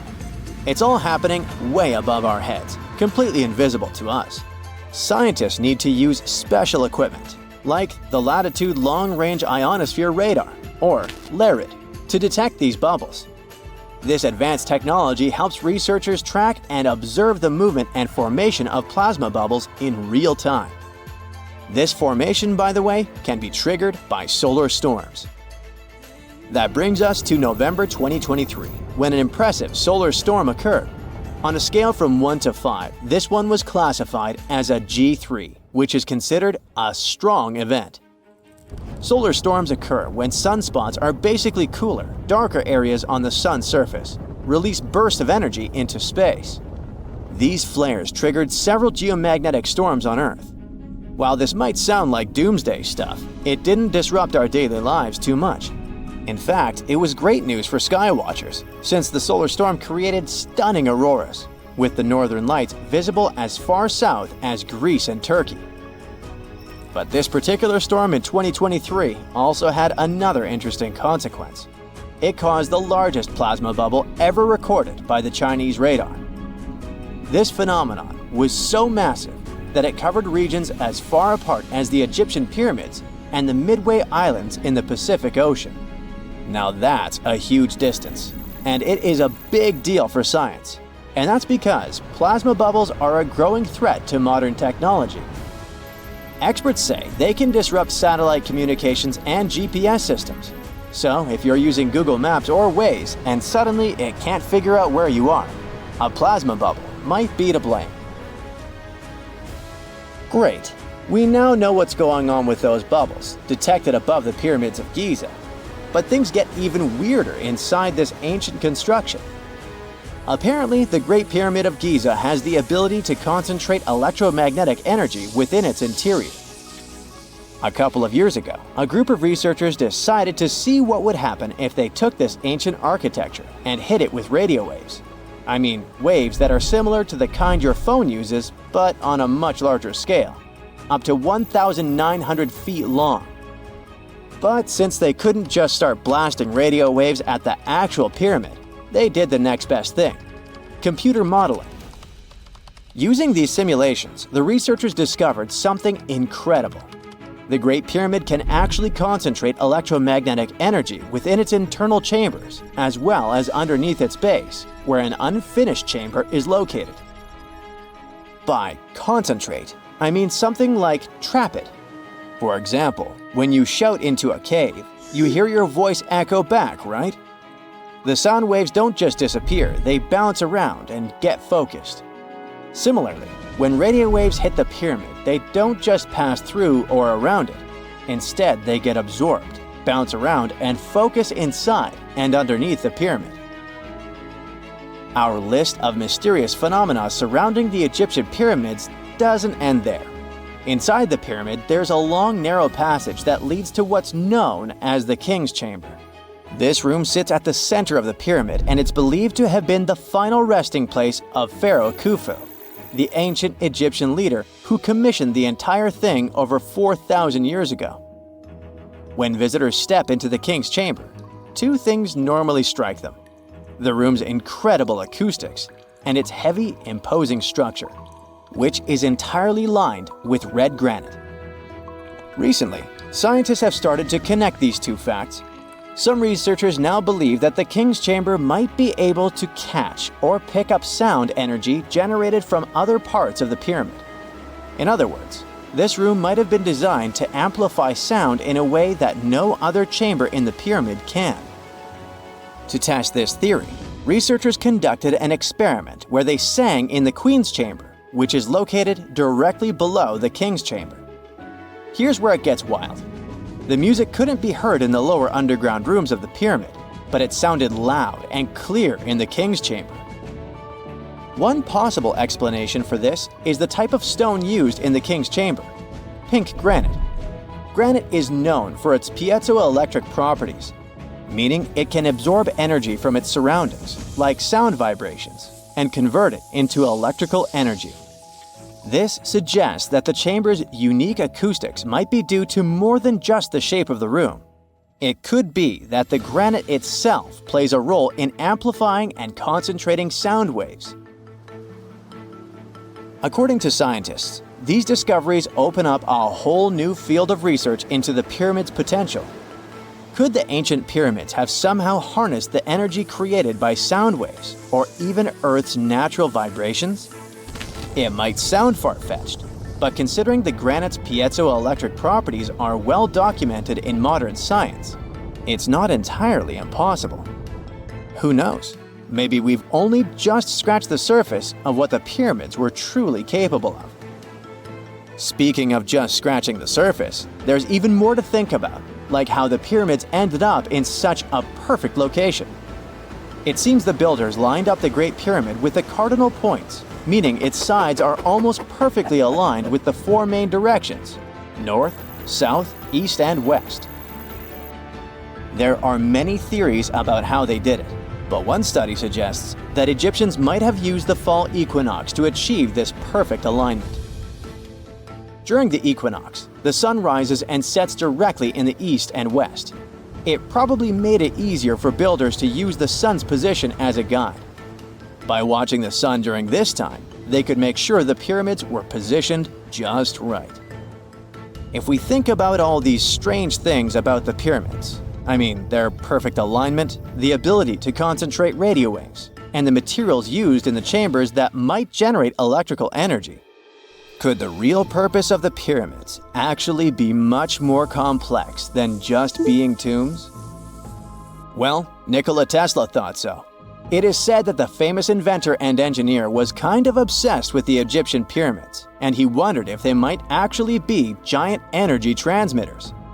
He believed the shape and position of the pyramids could help them function as huge generators, capable of producing free, limitless energy. Some researchers agree with Tesla and believe that these massive monuments might have been designed as giant power plants. According to their theory, builders could have figured out how to move ions, those electrically charged particles in the atmosphere, by placing materials like copper, gold, and silver around the pyramids. So, it's definitely possible that the ancient Egyptians created a sustainable, renewable power source.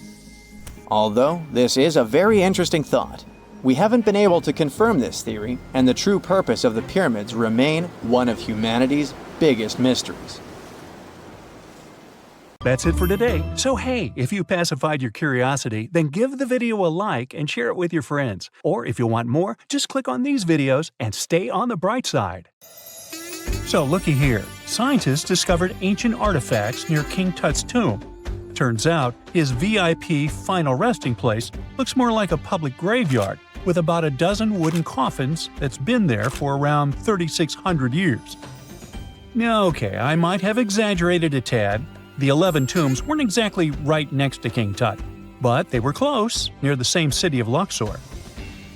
New findings in Egyptian tombs can help us piece together what life was like in ancient Egypt. And guess what?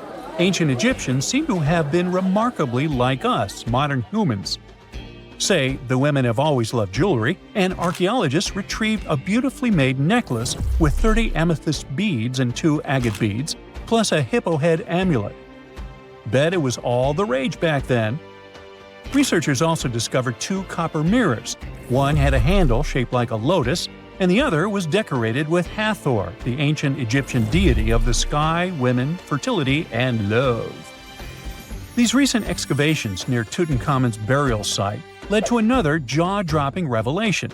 For the first time in thousands of years, fragments of Queen Hatshepsut's Valley Temple were uncovered. This fearless woman was thought to be the second female pharaoh, who ruled with both courage and wisdom, leaving a legacy as solid as the stones themselves. Her temple, hidden for ages, opens a window into a time filled with power, intrigue, and spiritual devotion. Archaeologists found over 1,000 beautifully decorated stone blocks on the outskirts of Hatshepsut's funerary temple. There were very few women who managed to take the throne in ancient Egypt. Another tomb was found nearby, and it belonged to the overseer of Queen Teti Sheri's palace, whose name was Jehuti-Mez. Queen Hatshepsut seems to have even more tombs, aces up her sleeve. These tombs were carved into the rock instead of being built as pyramids, showing a unique ancient perspective on how to protect the soul in the afterlife. Experts managed to retrieve some cool ancient pieces from the site. Toys made of clay, mummy masks, winged scarabs, and some amulets. Sadly, there surely used to be way more artifacts, but over the last centuries, there have been people other than archaeologists to stumble upon this site. It's likely that looters got to these tombs before them and may have taken some valuable items. But they did leave behind some cool stuff for the researchers, like pottery used for offerings of bread and meat, along with archers' bows that connect the tomb's owners to the Egyptian military. Meanwhile, soul protection is way more important than you might think, especially if you're roaming around Luxor looking for ancient secrets. You aren't scared of King Tut's curse, are you? Let me tell you what happened to those who weren't scared, but promise me to take it with a dash of salt, okay? For years, Egyptologists, especially those who believed in paranormal activity, were convinced that there was an unsettling curse surrounding Tutankhamun's archaeological discoveries. This belief stemmed from the mysterious and untimely demise of several excavators who discovered the tomb in 1922 with no logical explanation for why they passed away. It was just easier to chalk it up to something supernatural and avoid the whole mess. But it turns out it wasn't a curse at all. It was likely the radiation that caused those excavators to perish. Now, you might wonder where the radiation came from. After all, while radioactivity was discovered in the 19th century, ancient Egyptians, despite their impressive pyramids, didn't have any radium lying around to make Tut's tomb glow like crazy. So, what could be the real story? It might have been toxic waste behind it all. Toxic levels of radiation from uranium and hazardous waste have been lurking inside the tomb since it was sealed over 3,000 years ago. The burial chamber of Tutankhamun's tomb reportedly has such high radiation levels that anyone who steps inside could easily end up with a fatal dose of radiation sickness or an incurable condition. By the way, you can have a somewhat similar level of radioactivity if you don't get rid of those moldy dinner leftovers you left to perish in your fridge a month ago.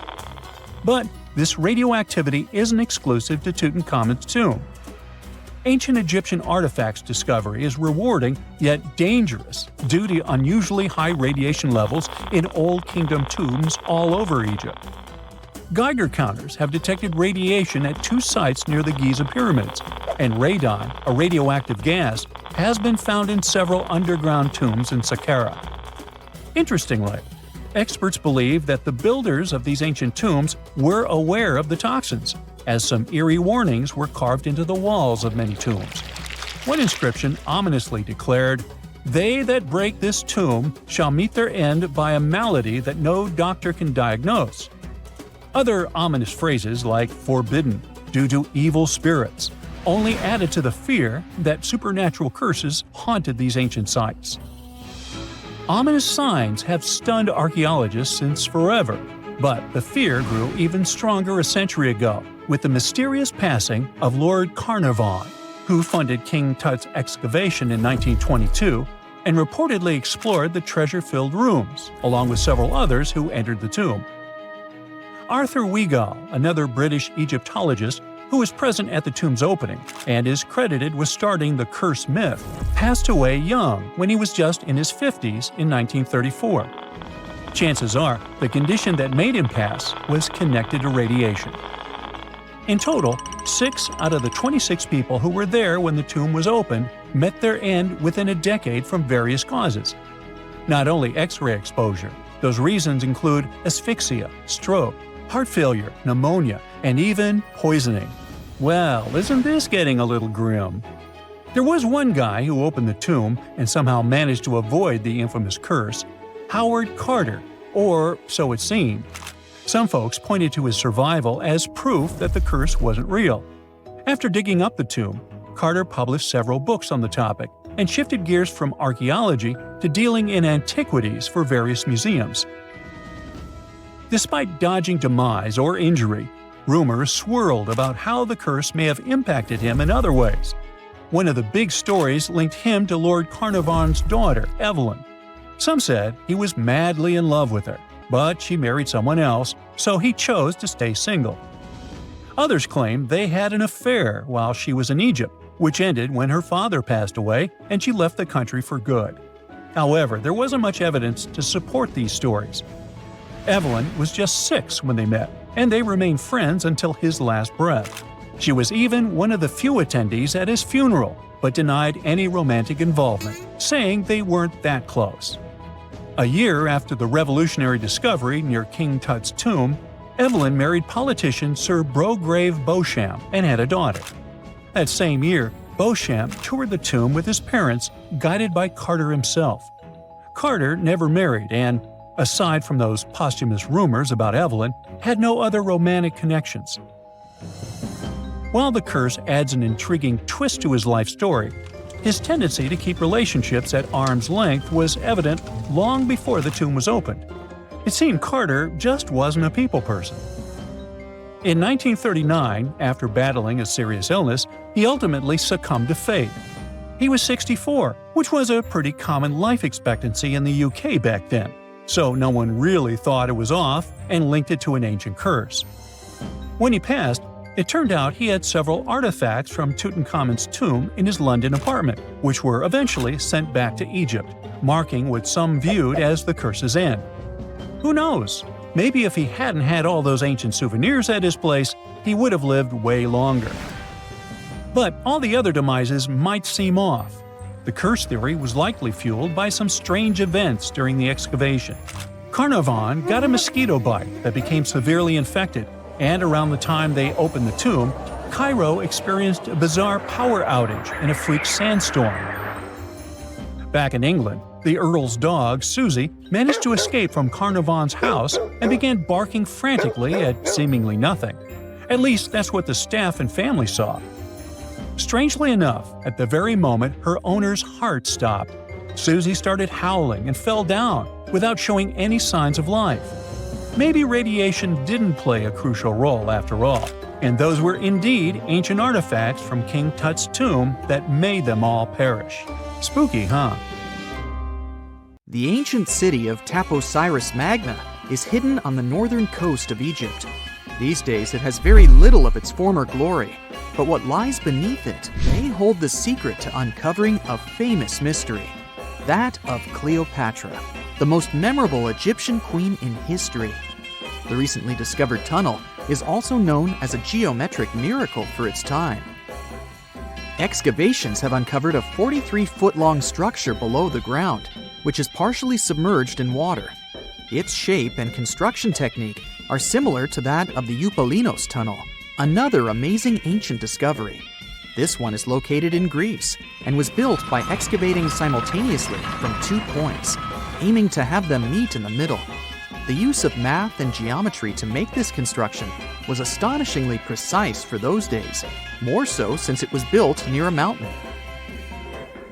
Archaeologists that have been working on the Taposiris Magna site since 2004 believe this tunnel may lead to the lost tomb of Cleopatra. The clues they found so far seem to back up this theory.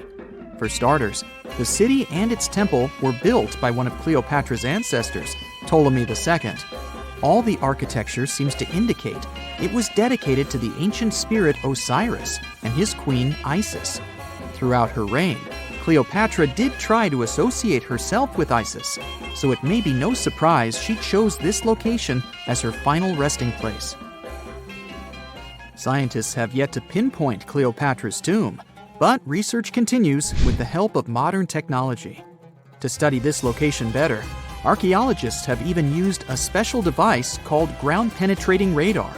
This tool allows us to analyze what lies beneath the ground without being intrusive. Since this tunnel is so old, research needs to be done very delicately. Seeing pictures of what's underground before you start digging is incredibly useful and has been done here since 2011. Finally discovering Cleopatra's tomb may help us piece together her story, especially what might have happened during the last portion of her life, which is still surrounded by mystery. We still don't know the exact cause of her passing. Some believe she may have let herself be bitten by a poisonous Egyptian cobra. Others have suggested that she was well accustomed to toxic substances, even hiding some in her hairbrush in case she ever needed it. but that's not to say she chose to use it on herself. We do have a lot of other interesting information on Cleopatra that's equally as impressive, like the fact that she had a stylist. Most of the images you've seen depicting this famous queen show her wearing black eyeliner. This look was put together by Airas, a woman known to have been her personal beautician. She traced the long line from her eyes to her temples, a makeup technique still used today to enhance the eyes. Airas was an important figure throughout Cleopatra's life, known also as her confidant and close friend. There are even theories that suggest Airas was there by her side when she passed away.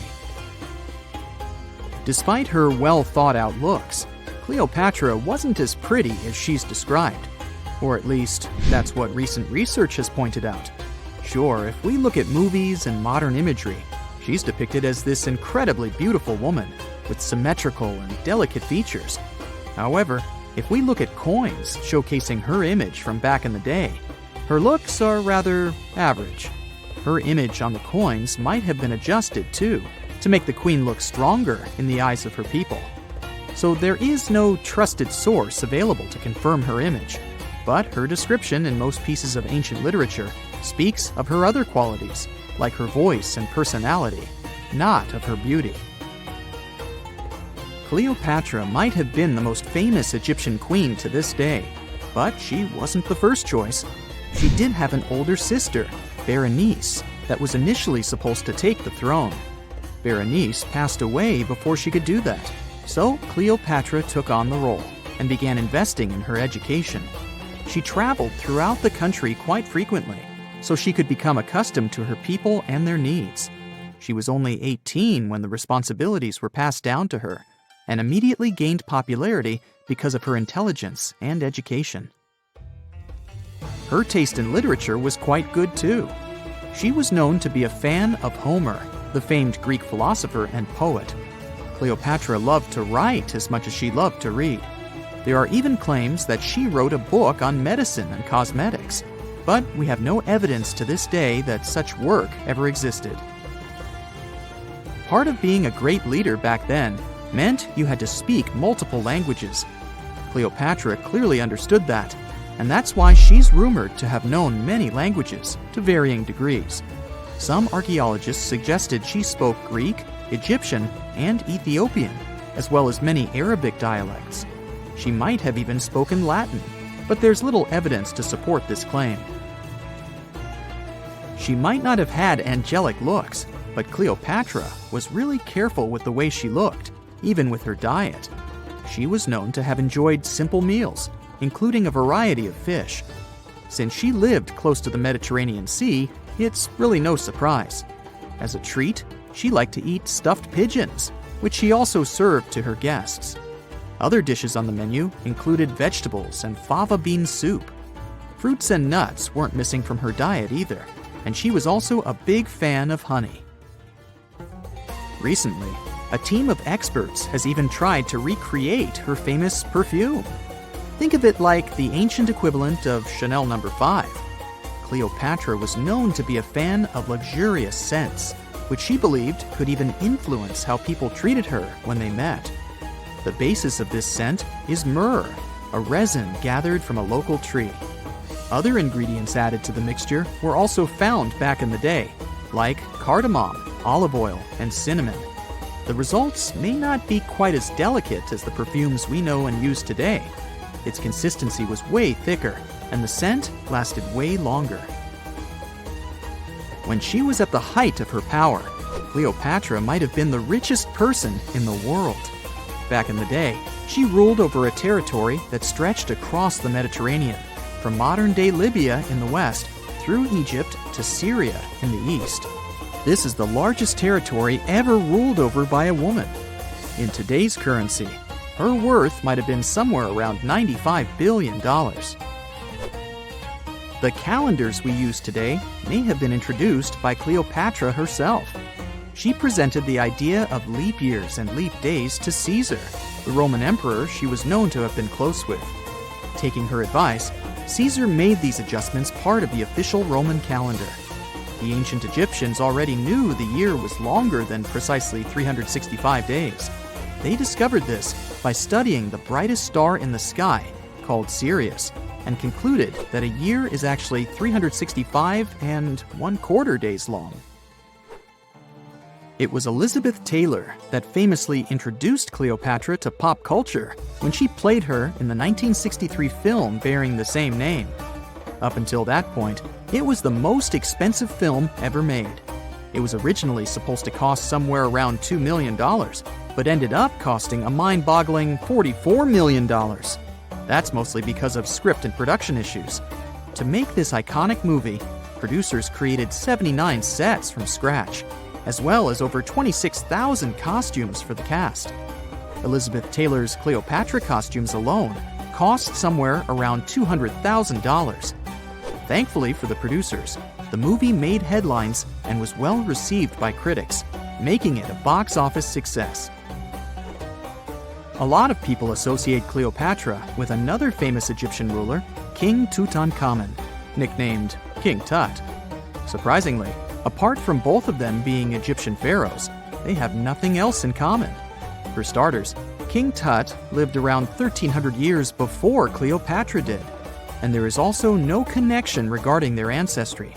Cleopatra had Macedonian Greek roots, while King Tut was a native Egyptian. That's it for today. So hey, if you pacified your curiosity, then give the video a like and share it with your friends. Or if you want more, just click on these videos and stay on the bright side. X-rays are a type of invisible radiation that can pass through our bodies and objects. They're very important in the field of medicine because they allow doctors to see inside our bodies without having to perform surgery. Now, let's dive into how X-rays work. They're a kind of electromagnetic radiation, just like light or radio waves. However, they have much higher energy than light, which makes them able to go through objects that light cannot. Imagine you have a powerful flashlight. If you try to shine it through a wall, the light won't go through because the wall is too thick. But these rays have enough energy to go through walls and even our bodies. The discovery of X-rays happened by accident in the late 19th century. A scientist was experimenting with cathode rays, which are a type of radiation. He was working in his lab and noticed that a nearby fluorescent screen started to glow, even though it was not directly exposed to the cathode rays. He realized that something invisible was causing the fluorescence, and he named it X-ray, because X is the mathematical symbol for something unknown. He continued experimenting with such rays and discovered that they could pass through many objects, like flesh and bones, but not through denser materials like metal. He also found that X-rays could create images on photographic plates, just like a camera takes pictures. The way this works is quite fascinating. Imagine you're standing in front of a bright light and you hold your hand in front of your face. Your hand blocks the light and you can't see through it. But if you place a sheet of tissue paper in front of your hand, some light will pass through, and you'll be able to see the outline of your hand. X-rays work in a similar way. When a doctor wants to take an X-ray of a part of your body, they will ask you to stand or lie down next to a machine. This device has a special plate that can capture the image. Let's say the doctor wants to further examine your arm. They will place the X-ray plate on one side of your arm and the machine on the other side. Then, the machine will produce a controlled burst of X-rays that pass through your arm. Remember how we talked about the tissue paper allowing some light to pass through? Well, in this case, some of those X-rays will go through your arm, while others will be absorbed or blocked by the denser parts of your body, like bones. The plate captures the X-rays that pass through your arm, and it creates an image. This image shows the bones and other structures inside your body, allowing the doctor to see if there are any problems or injuries. Now, you might be wondering why X-rays can pass through some things but not others. It has to do with the density and composition of the objects. Denser materials like bones absorb more X-rays, so they appear white in the image. So when you look at the result, you'll see your bones as white shapes. other tissues like muscles and organs are less dense and allow some of those rays to pass through, so they appear as gray shadows. What if I told you there's a whole new way you can peek inside objects, but without using X-rays? I'm not talking about magic powers. Take a comfortable seat while I explain what myography is.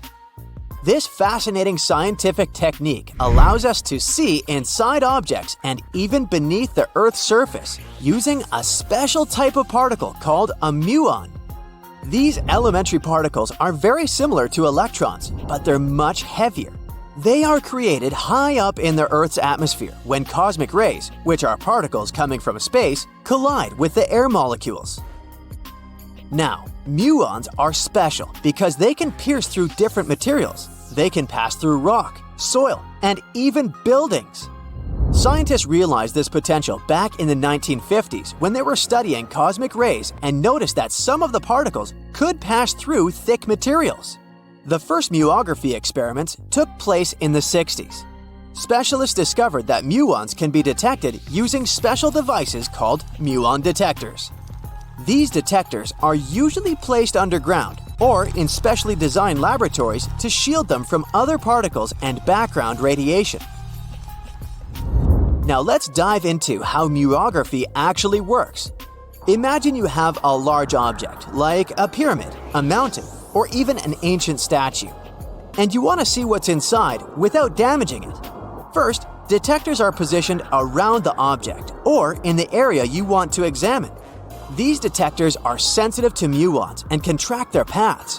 When such a particle passes through a detector, it leaves a trace, like footprints in the sand.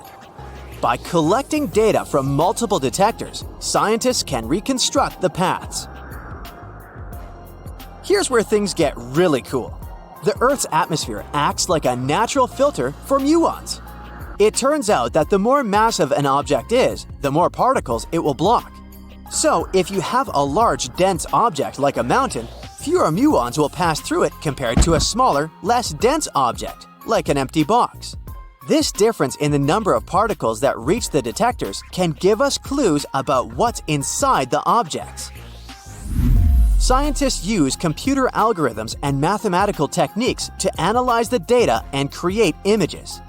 These images represent the density distribution of the object being studied. It's like creating a map that shows where the densest areas are and where there's gaps inside the object. The concept of muography is similar to using shadows to understand the shape and size of an object. Imagine you're standing in front of a bright light and you place your hand between the light source and a wall. You'll see a shadow of your hand on the wall. Based on the shape and size of the shadow, you can get an idea of what your hand looks like, even though you can't see it directly. This technique has been used to study various objects and structures. For example, scientists have used it to explore the inside of volcanoes and pyramids, and even to investigate the structure of mountains and the Earth's crust. With the help of this amazing technique, scientists have now uncovered new information about the Great Pyramid of Giza. They discovered something that had eluded tomb raiders for centuries. They found a hidden chamber. And guess what they named it? The Big Void. Yeah, I know, not the most creative name. They even used 3 different muon detection techniques just to be super sure that it was indeed a big, mysterious void inside the grandest pyramid of them all. Once news got out about this mind-boggling discovery, Egyptian authorities couldn't resist the temptation to explore further. So, they brought in an endoscope camera to confirm the existence of this epic void. So, they inserted a camera through one of the openings underneath the entrance, and voila! It revealed a corridor. More so, the corridor had a chevron ceiling. I can't help but imagine the ancient Egyptians using it as a cool dance floor. Another team of scientists decided to take another shot at scanning this newfound void. According to them, the Great Pyramid of Giza is a pioneer in the pyramid game. It used a technique called chevron to cover internal structures and keep them from collapsing.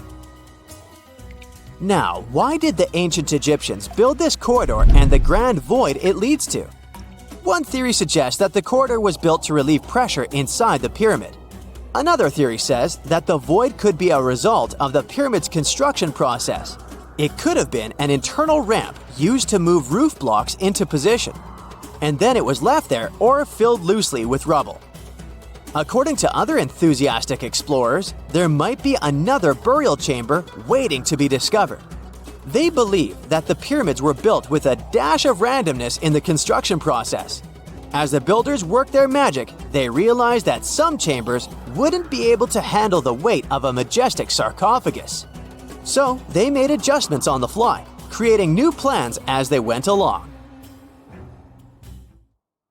That's it for today. So hey, if you pacified your curiosity, then give the video a like and share it with your friends. Or if you want more, just click on these videos and stay on the bright side. For more than 3,000 years, the gold mask of Pharaoh Tutankhamun stayed hidden in the Valley of the Kings.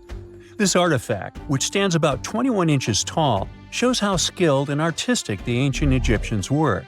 But nobody expected that X-rays would reveal its biggest secret. King Tut was the last ruler of his family during the 18th dynasty.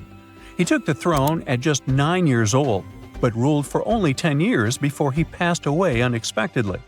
If we're being honest, back in ancient Egypt, he was mostly forgotten by the rulers who came after him. His tomb wasn't a big deal for them, so much so that even the grave robbers forgot about him. It might sound a bit sad, but the truth is that it was actually great news for us. Since his tomb was practically forgotten, it ended up being perfectly preserved. While the other tombs in the Valley of the Kings were looted, his remained sealed and untouched. So, when it was discovered back in 1922, it had over 5,000 precious objects inside. That made Tutankhamun basically an instant celebrity and one of the best-known pharaohs nowadays. Among the treasures was the most stunning piece, his golden mask. This mask is said to be an exact image of the king's face, or at least it was supposed to be, but we'll get to that later. The purpose of this accurate representation of his face was to make sure that his soul would recognize him in the afterlife and return to his mummified body. In ancient Egyptian beliefs, this would allow him to continue living in the afterlife. The details of the mask clearly looked incredibly difficult to create, but people didn't realize how complex it truly was until many years later. The first X-rays of the mask were taken in 1967. Back then, the main reason for these scans was practical – conservation. The mask was heading to Paris for an exhibition, and it was the first time it had ever left Paris. This would help them keep track of any changes during the exhibit. Plus, the images could give clues about how the mask was made. But back then, they probably didn't fully realize just how complex its construction was. I mean, Egyptian goldsmiths didn't use modern soldering techniques. So, how did they make this mask? New X-rays taken in 2007 gave us some answers. It turned out the Egyptians didn't use pure gold, which is 24 carats. The mask was actually made of 23-karat gold, meaning it was mixed with another material. So specialists discovered that the gold sheets contained a small amount of copper, a reddish-brown metal. This was likely done to make the material more flexible and easier to shape. They would then shape the gold sheets by heating and hammering them over and over again. But there was one more secret inside the mask that wasn't discovered until 2015. The year before, the staff at Cairo's Egyptian Museum were working on the mask display when the long beard of the mask accidentally got knocked off. Another theory is that the beard had become loose over time and just fell off. Either way, the fact that King Tut's beard came off caused a lot of stress. After all, we're talking about one of Cairo's biggest tourist attractions, so the experts had to fix the problem quickly. The restoration process started with a detailed recording of the mask's condition. To do this, they had to take a full three-dimensional scan of the artifact. And, by accident, they found something very interesting in the mask. Inside the royal beard, there is a gold tube, an intriguing structure that the Egyptians likely used to attach the beard to the rest of the mask. And that proved, once again, that the process of making this mask was even more complex than experts thought. But the mysteries don't stop there. Remember how we mentioned that the mask was thought to perfectly represent King Tutankhamun's face? Well, that might not be entirely true. Some popular theories suggest the mask was never meant for him and was actually made for someone else. A study published in 2015 suggested the mask was originally made for a female pharaoh, his supposed stepmother, the famous and beautiful Egyptian queen Nefertiti. The biggest clue comes from an inscription on the mask. At first glance, it seemed to belong to Tutankhamun, but after a close examination, researchers noted that something else was actually written underneath King Tut's name. The royal name stamp seems to have been altered, and originally it had something written on it that translates to Queen Nefertiti. There is another feature of King Tut's golden mask that was overlooked for years, which adds even more mystery. As we mentioned earlier, experts believe he wasn't respected much by the pharaohs who came after him. And one of the clues that made archaeologists think this is the pierced ears on the mask. Some researchers believe that King Tutankhamun wouldn't have worn earrings after he was a kid. So, according to their theory, by the time he passed away at 18, he shouldn't have been represented with pierced ears. This could also support the idea that the mask originally belonged to Nefertiti, or maybe to someone who wasn't even connected to King Tut. But the mask isn't the only source of mystery. In fact, his whole tomb is full of puzzles. Recently, historians found a sign that the place where King Tut was supposed to be buried was changed at the last minute. For years, experts wonder why a pharaoh who ruled for 9 years ended up in such a simple tomb. When compared to the grandeur of other pharaohs' tombs, his tomb seemed, well, a bit plain. The idea that a king like Tutankhamun would have such an unremarkable resting place just doesn't match up with the power and importance he must have had in ancient Egypt. So, what happened? Well, apparently, this might have something to do with his successor, Pharaoh I. After King Tutankhamun passed away, researchers believe that I made sure to erase him from Egypt's history. So, one theory suggests that he was probably behind the quick decision to place King Tut's body in a smaller, less impressive tomb. When experts looked at I's own tomb, they found something interesting. There is a large wall covered in painted baboons. This is the same type of artwork found in Tutankhamun's tomb. It seems like the same person might have chosen the artwork for both tombs. Now, the design and decoration of the two tombs are almost identical, suggesting there was a shared hand behind both. But there is one key difference. I's tomb is fit for a king. It's much bigger and more impressive, even though the style and artwork are similar to what you see in Tutankhamun's tomb. So the theory suggests that I decided what went into both tombs. Since Tut passed away unexpectedly at a young age, his grand tomb wasn't finished in time. Normally, pharaohs start building their tombs while they're still alive to make sure everything is perfect. But Tut passed away when he was just 18, so there wasn't enough time. I may have taken advantage of the situation, ordering a smaller tomb for Tut and keeping a larger one for himself. Experts believe this theory explains why Tutankhamun's tomb is so simple and how I managed to wipe his memory from history so easily. But in the end, the story of King Tut's mask and tomb is full of mystery and intrigue. Each new discovery sheds more light on what really happened all those years ago. But one thing is for sure, the secrets of ancient Egypt still have much to reveal, and King Tutankhamun will continue to fascinate people for years to come. That's it for today. So hey, if you pacified your curiosity, then give the video a like and share it with your friends. Or if you want more, just click on these videos and stay on the bright side. You have heard about Nikola Tesla. You have definitely heard about the Great Pyramids in Egypt.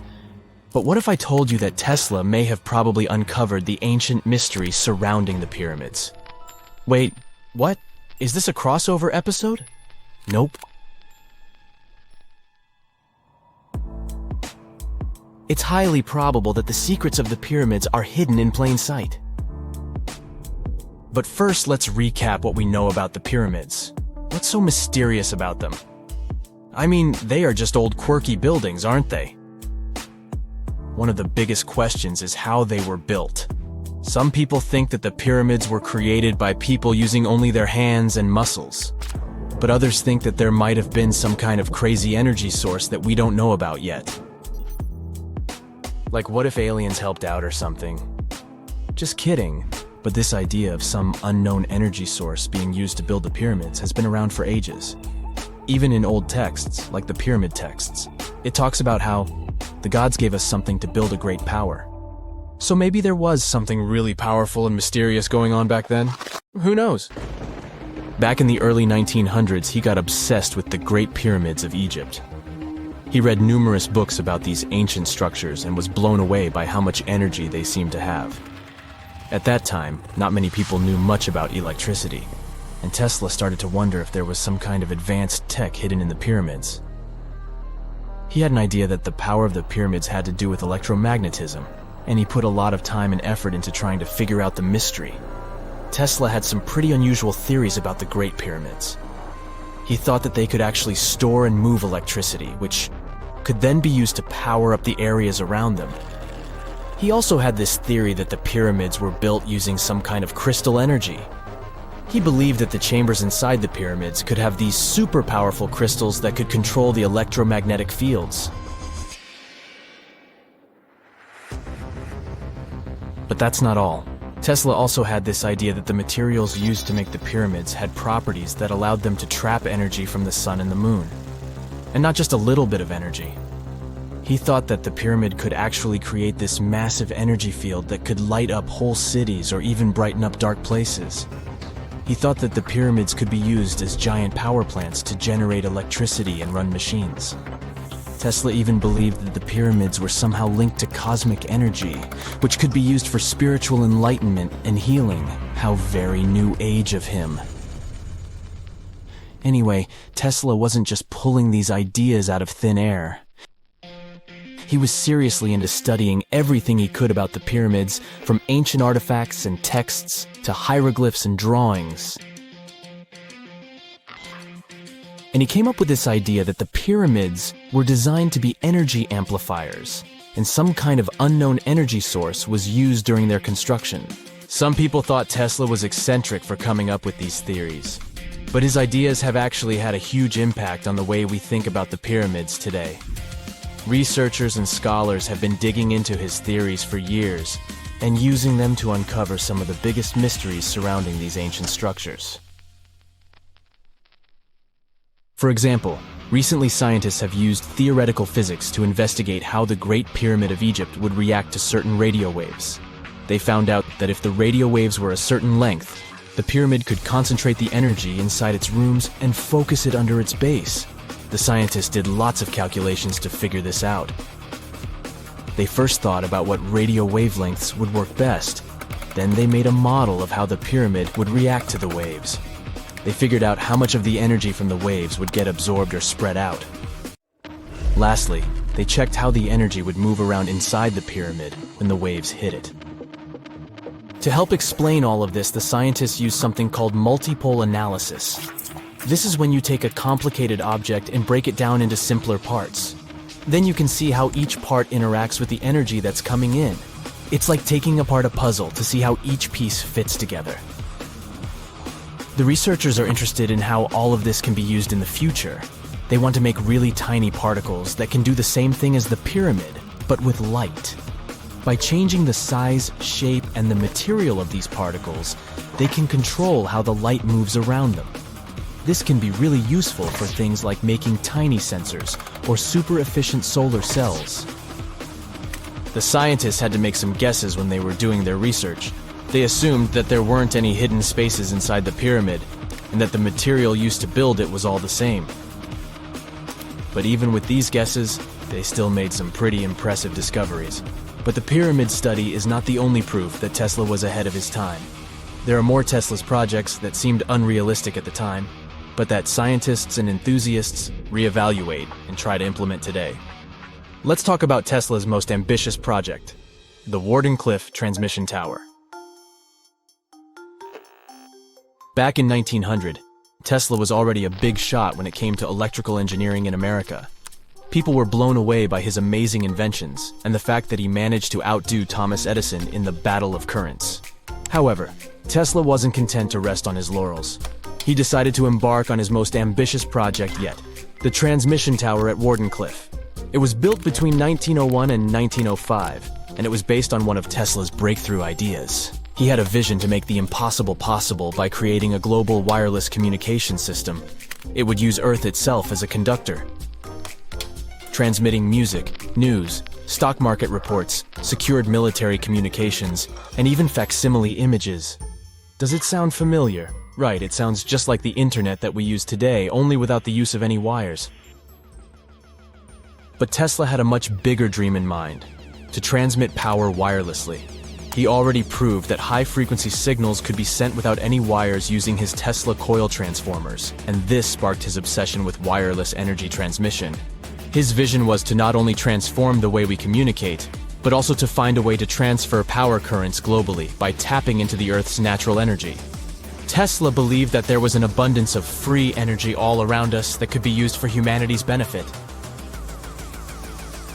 In 1899, he conducted some top-secret experiments and got convinced that it was possible to transmit electrical power through the Earth's upper atmosphere. This is actually how the Wardenclyffe Tower was created. It was supposed to be the prototype station for a network of towers all over the globe that would provide the whole world with wireless energy. Unfortunately, Tesla didn't have the resources or the patience of his investors to bring this project to fruition. It ran into all sorts of financial problems and roadblocks, and in 1917, the unfinished tower was finally torn down for scrap metal to pay off Tesla's mounting debts. Now it remains a sad reminder that even the greatest minds can sometimes fall short of their dreams. The original red brick laboratory, however, is still there, and it is the only Tesla lab that has survived. Fun fact, in 2017, a film crew made a crazy discovery. They used ground-penetrating radar to explore the area around Wardenclyffe, and they found a whole series of tunnels stretching for hundreds of feet underneath the site. Nobody knows exactly what these tunnels were used for, but people have been speculating for years that they were part of Tesla's grand plan. Wardenclyffe, of course, is a major landmark for Tesla enthusiasts from all over the world. Who knows? Maybe someone will finally crack the mystery of the tunnels one day. But even if they don't, the legacy of Tesla and his amazing ideas lives on. That's it for today. So hey, if you pacified your curiosity, then give the video a like and share it with your friends. Or if you want more, just click on these videos and stay on the bright side. No man shall ever find my tomb. That's what, according to rumors, Cleopatra once said. Rumor has it really wasn't about the gender. She wanted no living soul to disturb her, and I think she meant that no human would ever discover the location of her grave. But, surprisingly, it was indeed a woman who was closer than anyone before to finally discovering the Queen's resting place. Meet Kathleen Martinez Berry, a criminal lawyer turned archaeologist. She got so intrigued with Cleopatra's story that she packed her bags and went to Egypt with no official support and even no permission from the authorities. All she had was pure determination to find the Queen's tomb. Now, you could say Kathleen had always been ahead of the game.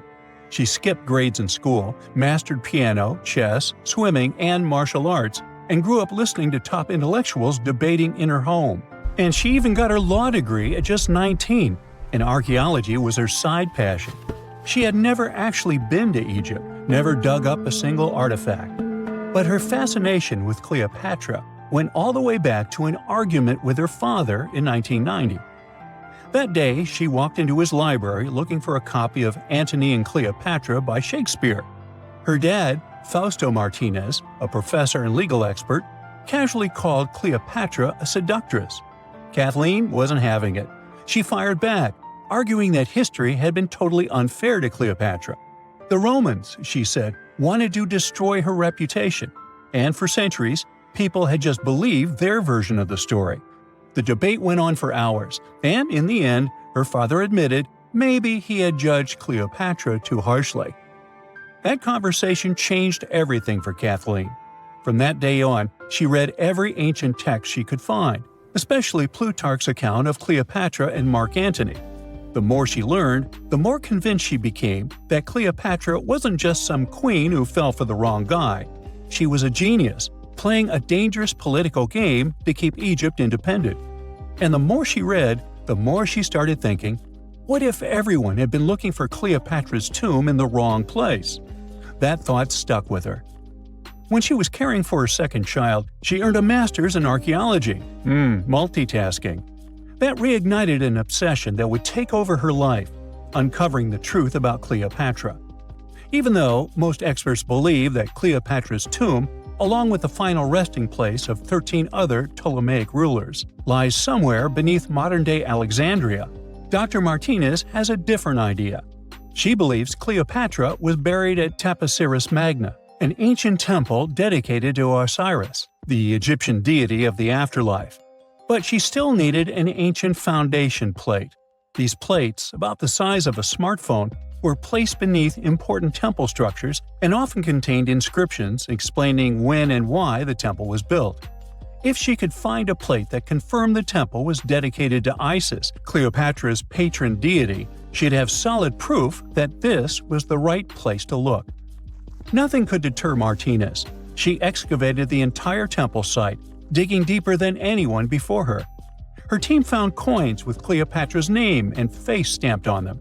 It meant Cleopatra had a direct connection to this site. Then, they uncovered something even more interesting. A tunnel used to bring water to people, leading straight from the temple into the Mediterranean Sea. So, if parts of the temple had already sunken into the water, could Cleopatra's tomb be down there too? Martinez needed proof to convince Egyptian authorities to let her search underwater.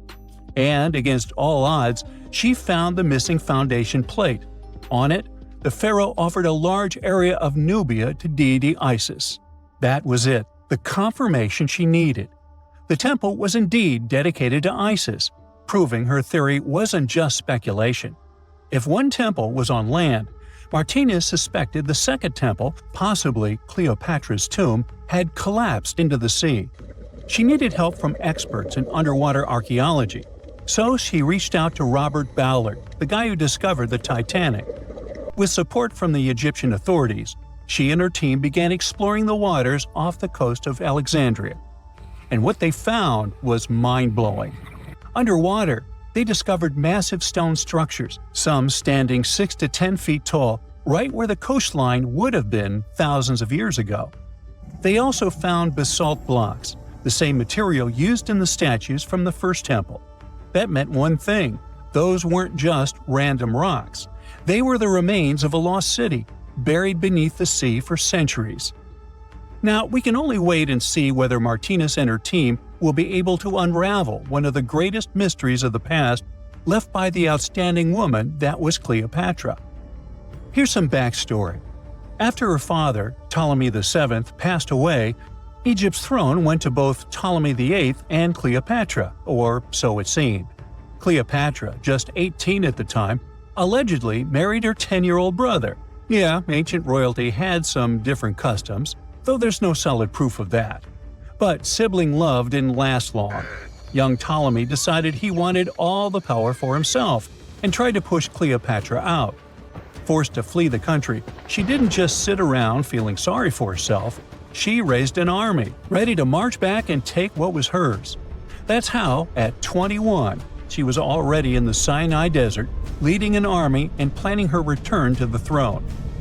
Now, by that time, Cleopatra had already been locked in a powerful political, and not only political, alliance with Julius Caesar. In June 47 BC, she gave birth to a son, Ptolemy Caesar, better known as Caesarion, who, many believe, was Caesar's child. But that didn't stop her from playing by Egyptian royal rules. And her husband number 2, her other brother, Ptolemy XIV. Yep, despite her ongoing affair with Caesar, Cleopatra married yet another sibling, because, in her world, keeping the throne in the family was the name of the game. Now, marriage aside, Cleopatra's bond with Caesar stayed strong. She even traveled to Rome with Ptolemy XIV for a state visit.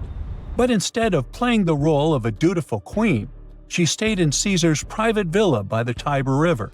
But after Julius Caesar lost his life in 44 BCE on the Ides of March, Cleopatra's political standing became shaky. To make matters worse, her husband Ptolemy XIV passed away soon after, and some suspect Cleopatra had a hand in it, leaving her as the sole ruler of Egypt.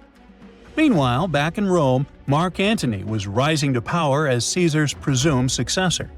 Wanting to size up the Queen of Egypt, he summoned Cleopatra, and she did not disappoint. Sailing into town on a lavish barge dressed as a deity, Cleopatra made quite an entrance. Antony was instantly mesmerized, so much so that he left his third wife back in Rome and followed Cleopatra to Alexandria, where their relationship turned into a full-blown royal affair. The two had 3 children together. Together, they waged war against Caesar's adopted son, Octavian, in a battle for control of the Roman Empire. The last time the queen was seen, she was in her mausoleum, dressed in full royal splendor, diadem on her head, lying on what Plutarch called a golden couch. When Antony and Cleopatra lost at Actium, Octavian's forces marched into Alexandria. Cleopatra apparently knew the end was near, so she locked herself inside her mausoleum, surrounded by gold, silver, pearls, and priceless art. Those were the treasures she threatened to burn rather than let the Romans take them. Antony, meanwhile, wasn't going to let the Romans capture him alive. He wounded himself with his own sword, but before he passed away, he was carried to Cleopatra's side. She held him as he took his last breath in her arms. A little over a week later, Cleopatra made her own choice. Rather than face humiliation as Octavia's prisoner, she ended her life. Legend says it was the bite of a deadly asp, though history isn't quite clear on that. At the time, Cleopatra was only 39. Sounds like a rather full life to me. That's it for today. So hey, if you pacified your curiosity, then give the video a like and share it with your friends. Or if you want more, just click on these videos and stay on the bright side. We all know some iconic symbols. The Statue of Liberty screams USA. The Eiffel Tower represents Paris. And this mask? Undoubtedly, it's Tutankhamun's, right? Sometimes it feels like historians have squeezed every last drop out of the King Tut story. But guess what?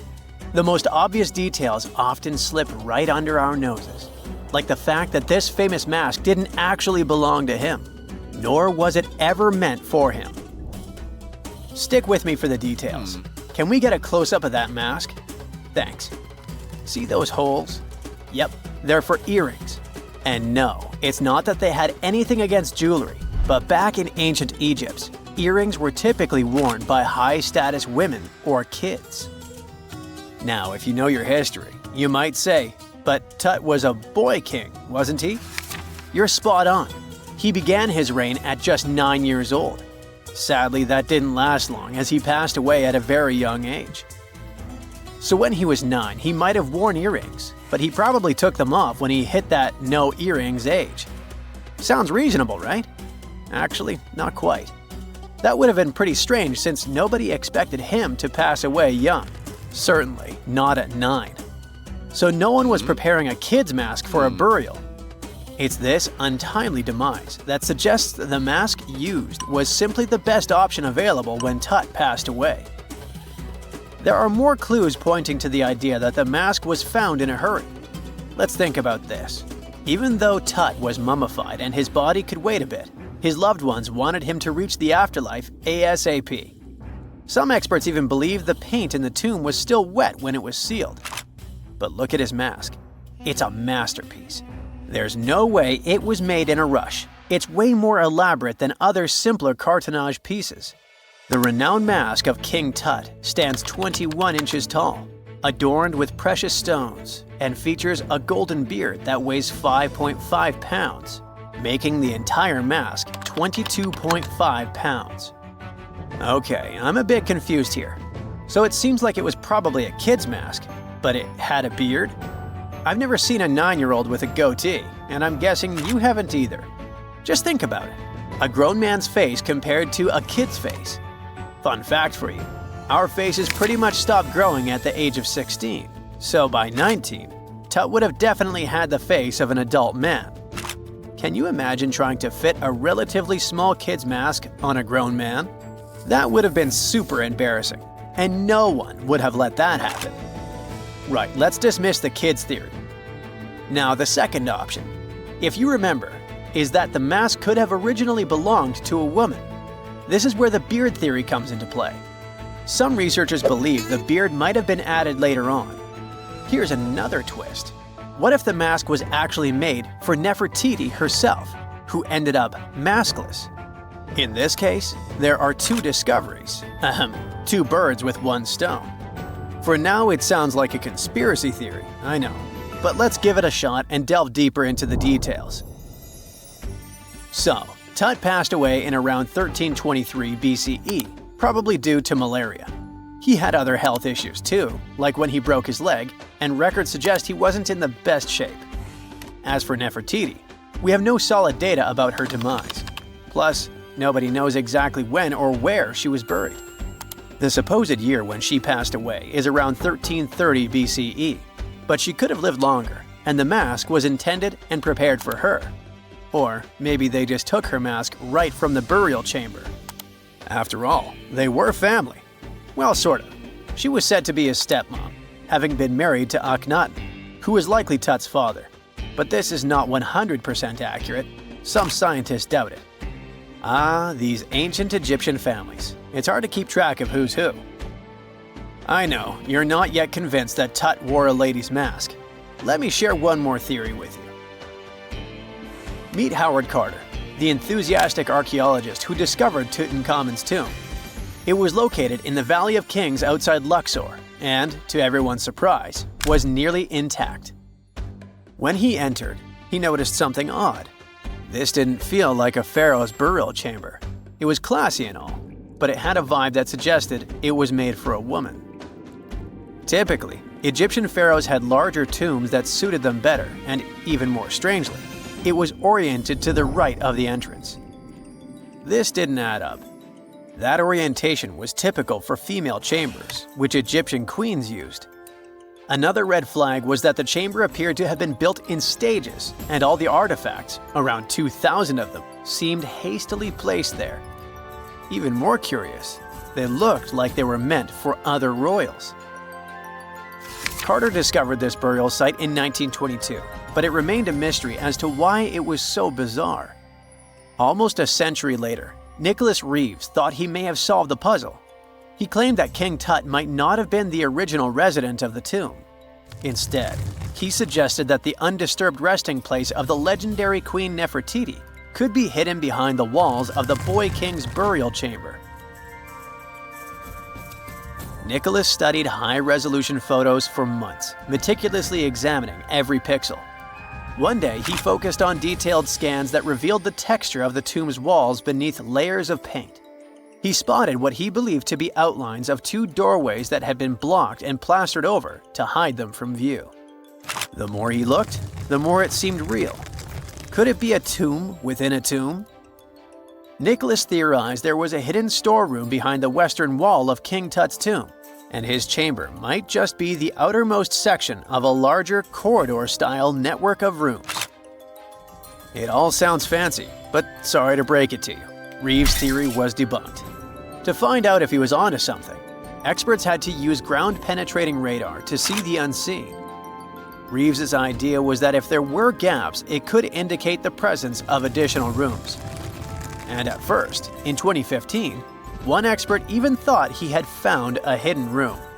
But the glory didn't last for long. A year later, after double-checking, it turned out there were no hidden doorways. By the way, Nefertiti isn't the only legendary woman from Egypt whose burial site remains a captivating mystery. There's a cool legend about Cleopatra that you might enjoy. It's said that she once declared, "No man will ever find my tomb." Kind of fitting, right? After all, the person who's come closest to uncovering her final resting place is a woman. Fast forward a few millennia after she passed away, and while no man has located it, archaeologist Kathleen Martinez believes she might have cracked the code. She's been on the quest for Cleopatra VII's tomb for nearly 20 years, and recently discovered a bust that she thinks represents the famous queen. However, not everyone is on board with her claim. Some experts argue that the bust doesn't resemble Cleopatra at all. Alongside this intriguing marble statue, Martinez's team also unearthed 337 coins, some of which, less controversially, feature Cleopatra's likeness. But the real part is that it's still not officially confirmed. There's no doubt about the existence of the small bust. It's carved from white marble, fits in one hand, and shows a woman wearing a royal crown, according to a translated statement from the Egyptian Ministry of Tourism and Antiquities. The big question, though, is who it actually depicts. While Martinez insists this statue is a representation of Queen Cleopatra VII, many other archaeologists argue that the facial features don't match, suggesting it likely belongs to a princess instead. Sorry, I can't resist the temptation of breaking the magic for a moment. Some folks believe that the whole idea of "no man will find my tomb" is misunderstood. Even if she did say it, what she probably meant was "no living soul," and it wasn't about gender at all. It can as well be just a beautiful legend. Toodaloo! That's it for today. So hey, if you pacified your curiosity, then give the video a like and share it with your friends. Or if you want more, just click on these videos and stay on the bright side.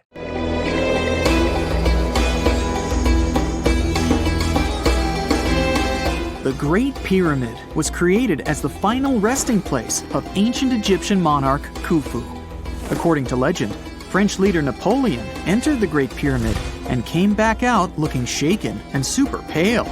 He never revealed what he saw inside, but whatever it was is said to have affected him for the rest of his life. When Napoleon entered the pyramid, he would have walked through a super tight and ascending passageway. He'd then go through another passageway, known as the Great Chamber. This corridor would have been much taller than the previous one, and would have cobbles too. He'd then reach the King's Chamber, the centerpiece of the Great Pyramid, which was lined with huge blocks of granite. But it wouldn't have looked as grand as we might imagine. There are no hieroglyphics decorating its walls, as Egyptians only began decorating the burial chambers of pyramids much later on. The pharaoh's tombs deep inside the pyramid would have also been filled with treasures, from chunks of gold to the world's most expensive jewelry. But this would have all been looted a long time ago. The only thing that probably would have been left in there would have been a huge sarcophagus, which would have once contained the king's mummy. He'd also have to walk past the queen's chamber. This room most likely didn't hold any queens though, as pyramids were usually only built for one person. There are mysterious tunnels leading from here. To this day, no one is really sure what they're there for. And that's not the only mysterious and creepy thing Napoleon may have encountered, as stories of pharaohs leaving ancient curses on pyramids go way back. Many pyramids had warnings written on the outside, telling of horrifying things that would happen to those who entered and disturbed the peace. We might not know what exactly Napoleon found in the Great Pyramid that scared him so much, but we know for sure what was found in Tutankhamun's tomb. Tutankhamun was an ancient Egyptian pharaoh who was only 8 or 9 years old when he took to the throne. He became a cultural phenomenon when his tomb was discovered almost completely intact in 1922. His pyramid sits in the Valley of Kings in Thebes, modern Luxor, which is in Egypt. Unlike the Great Pyramid, Tutankhamun's tomb was covered in beautiful wall decorations. The walls told the story of how he would travel to the afterlife through the underworld. Egyptians believed all people would have to take this journey, so they would fill their tombs with objects and paintings to help them get there. There'd also be spells painted on the walls. They believed this would help people pass over to the next realm. The journey would be pretty long, and for that reason, the ancient Egyptians would also fill the pyramids with food. Tutankhamun's pyramid was filled with 8 fruit baskets. They even found something called gingerbread fruit in there. The rooms were jam-packed with furniture, statues, clothes, and staffs, amongst a whole bunch of other things. You'd likely find a lot of clothes and expensive jewelry in the pyramids as well. The ancient Egyptians wanted their ancestors to travel in style to the afterlife. They put Tutankhamun in his final resting place with over 50 pieces of clothing, all of the highest quality. There were tunics, scarves, gloves, and headdresses, and a ton of jewelry. Bracelets, pendants, necklaces, rings, and scarabs for protection were all found inside. Each of them was made of gold or precious stones. There were also fans made of ostrich feathers to keep the old pharaoh cool in the hot Egyptian sun. But the temperature inside the pyramids never actually went above 68 degrees Fahrenheit. The ancient Egyptians developed a super cool air conditioning system that we don't fully understand even today. Tutankhamun's pyramid also contained 130 walking sticks made from ebony, ivory, silver, and gold to help him on his journey. There were 3 chariots hidden away in case he got tired of all the walking. They also put 11 boat paddles inside, but there was no sign of any boat. The pyramids would be littered with the pharaoh's favorite scents and perfumes. During the excavation of Tutankhamun's pyramid, it quickly became clear that it had been robbed during ancient times. There was damage to doors and traces of oils left in empty jars. It looks like someone raided the pyramid for gold and the scents, perfumes, and oils that had been left for King Tut.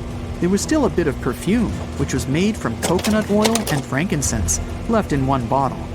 It seems like Pharaoh Tutankhamun loved board games. There was an ivory traveling set of senet in his pyramid. Although we don't know for sure exactly how to play it, we have figured out it was sort of an ancient Egyptian version of backgammon. It looks like it was a 2-player game where the goal was to knock your opponent off the board. Not really sure who Tutankhamun's mummy was supposed to play with, though. The ancient Egyptians had some rituals that may seem pretty strange to us. For example, they used to shave their eyebrows off if they ever lost a cat. So it's not too surprising they put some really weird things inside pyramids. Archaeologists discovered a collection of mummified cats and scarab beetles in pyramids that date back more than 4,000 years. They were found in the pyramids of Saqqara, which is south of Cairo. They also found a bunch of makeup kits and mirrors inside. Makeup was worn proudly by both men and women in ancient Egyptian times. Eyeliner was the most popular cosmetic. The Rosetta Stone was one of the best discoveries ever made in pyramids. It was found by our man Napoleon Bonaparte and his team. It's a black granite rock that dates back to 196 BCE. It's transcribed in Greek, Demotic, and hieroglyphic. When it was translated in 1822, we got the key to understanding ancient Egyptian hieroglyphics for the very first time. The discovery of Queen Hatshepsut's mummy in 1903 changed our understanding of the Egyptians forever. After she had passed away, her successor, Thutmose III, removed most of the evidence of her reign, so we basically knew nothing about Egypt's first great female leader. She's now gone on to become one of the few and most famous female pharaohs of Egypt. Pharaoh Khufu even had a fully fledged boat in his pyramid. Archaeologists uncovered more than 1,200 pieces of a giant boat near the Great Pyramid at Giza. They reassembled the boat, and it's a whopping 144 feet long. It's most likely a solar boat, which was designed to carry the resurrected king with the deity Ra. Fun fact, the Pyramid of Giza is the last remaining of the 7 wonders of the ancient world. The other 6 are the Hanging Gardens, the Colossus, the Temple of Artemis, the Mausoleum, the Lighthouse, and the Statue of Zeus. This pyramid was also the world's tallest man-made structure for 3,800 years, and it's the biggest pyramid in Egypt. It took a staggering 2.3 million blocks of limestone, and some weighed as much as 80 tons. It took an incredible 100,000 laborers and a whopping 23 years to build. Its original height was a mega 480 feet. In 2017, archaeologists discovered something weird about Egypt's Great Pyramid. There's a hidden void that's at least 100 feet long, and no one really knows why it's there or what's actually inside it. The weird void is the first inner structure discovered within the 4,500-year-old pyramid since the 1800s. Scientists used cosmic rays to detect the massive hole, but are still no closer today to finding out what's inside. The ancient Egyptians took a lot of care building the pyramids, and everything was strategically placed and structurally sound, so it's super unlikely that this hole is due to blocks falling over time. Loads of pyramids also contain small model figurines called ushabti. These represented attendants. They believed they would come to life to serve the pharaohs in the afterlife. But it's amazing that all this stuff actually fit inside. There isn't actually a huge amount of space inside the structures. It's mostly just rock. That's it for today. So hey, if you pacified your curiosity, then give the video a like and share it with your friends. Or if you want more, just click on these videos and stay on the bright side. In November 1922, a boy walked through the desert mountains of Egypt and discovered some ancient steps carved into the rock. Subsequently, this find became one of the world's largest and most significant archaeological discoveries. This step was part of Tutankhamun's untouched tomb. Archaeologists found about 5,000 ancient objects, including jewelry, fabrics, painted vases, and funeral masks. You've probably seen one of them. It has become one of the most recognizable attributes of ancient Egypt.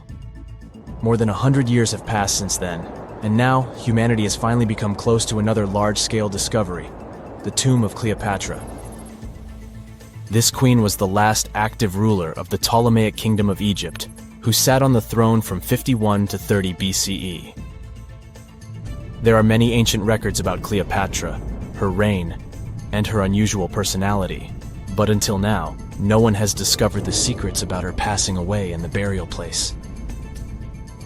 So, one archaeologist, Dr. Kathleen Martinez, has been studying ancient records and temples around Alexandria for decades, and concluded that the tomb of the queen should be located under the ancient city of Taposiris Magna, founded in 280 BCE.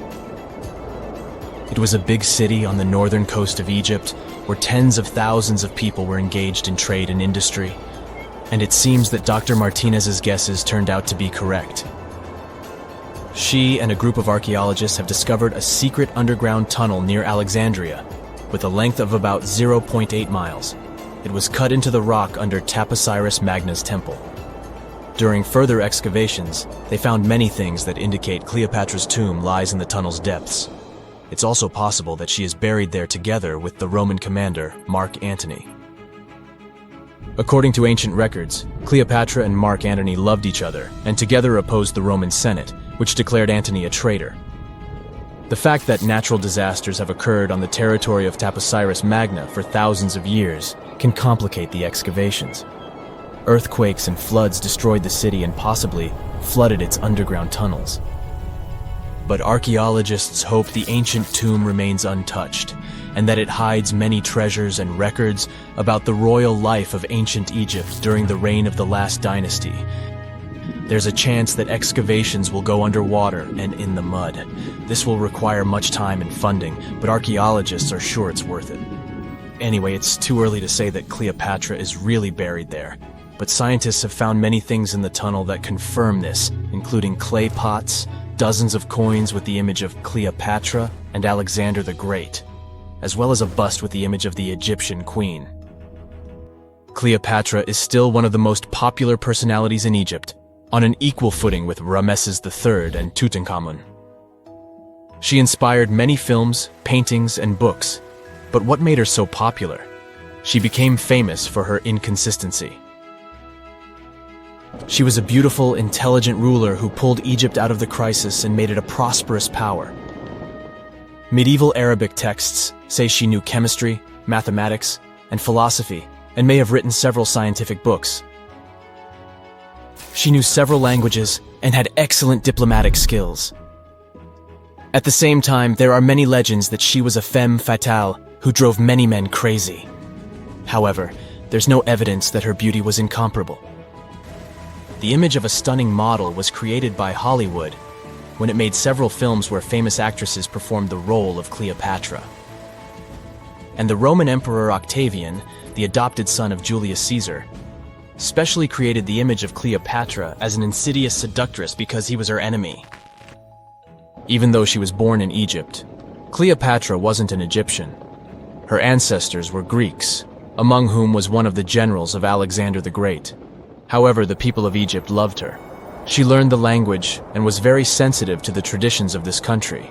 She knew the history, mentality, and customs of ancient Egypt well. She raised the level of its economy and strengthened its status as a world power.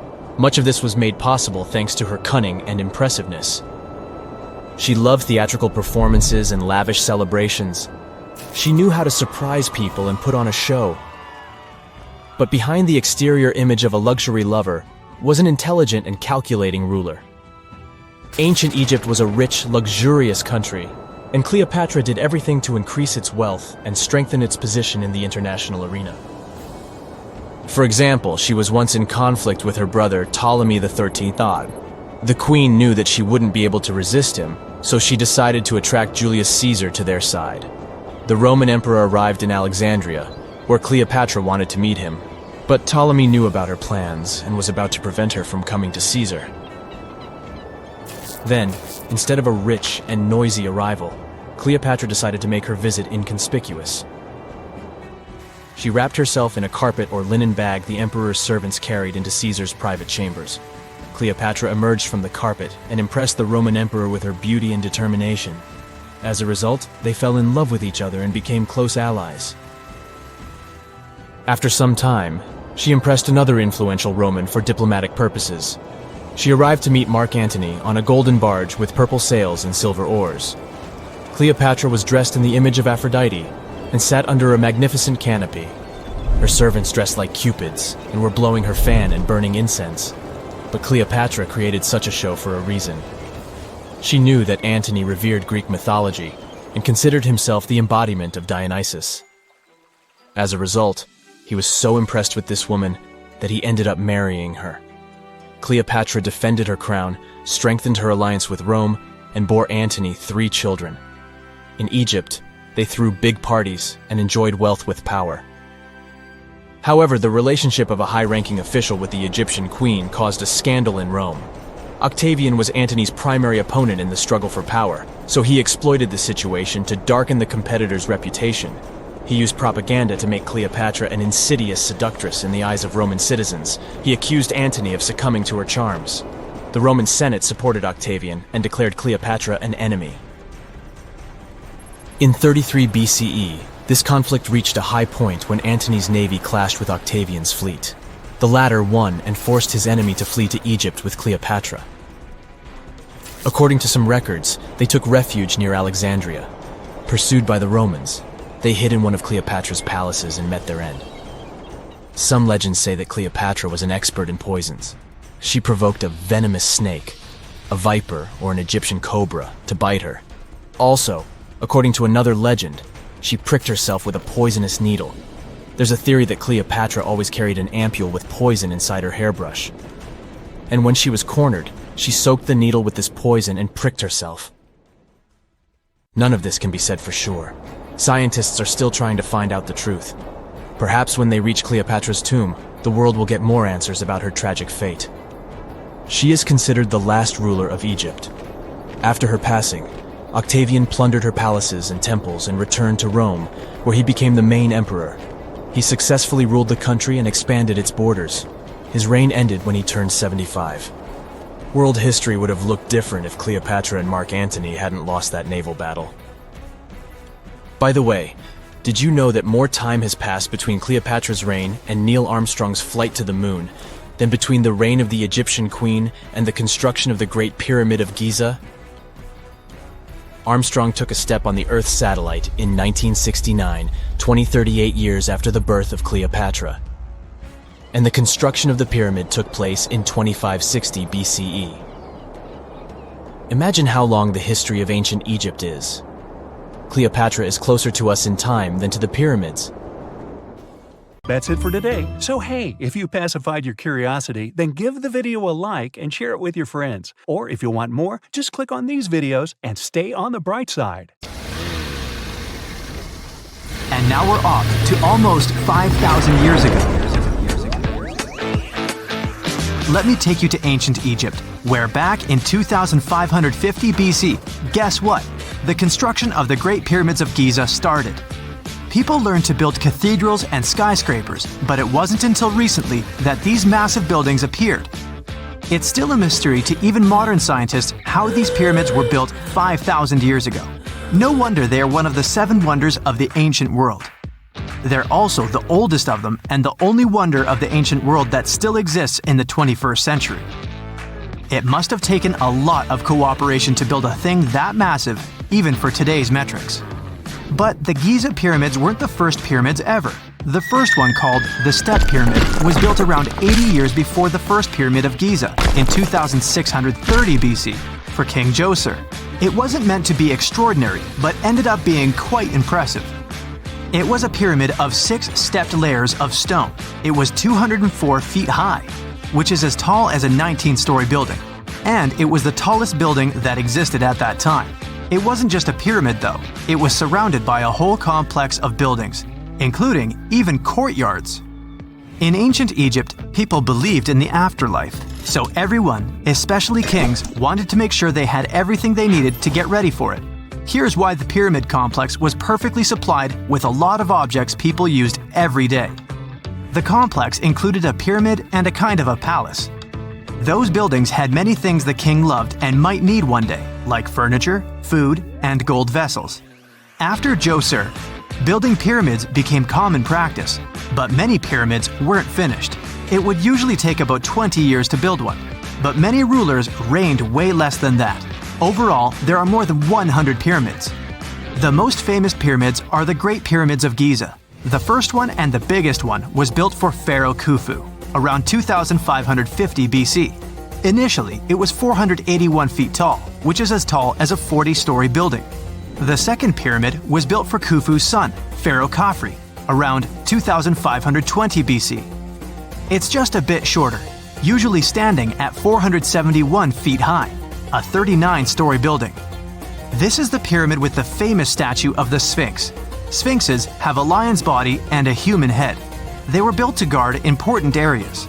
This one has the head of Pharaoh Khafre and is guarding his pyramid, facing the sunrise. The Sphinx is most well known and is one of the world's biggest and oldest statues. Originally, it had red color and did have a nose. It's still possible to see the trace of red pigment by its ears. But no one knows exactly when the nose disappeared. For some time, the Sphinx was sort of hidden underground, being covered with sand up to its shoulders. Luckily, in the early 1800s, an adventurer with a team of 160 people dug it out. The third Pyramid of Giza is the smallest one, being more than twice shorter. Originally, it was 218 feet high, about the height of a 20-story building.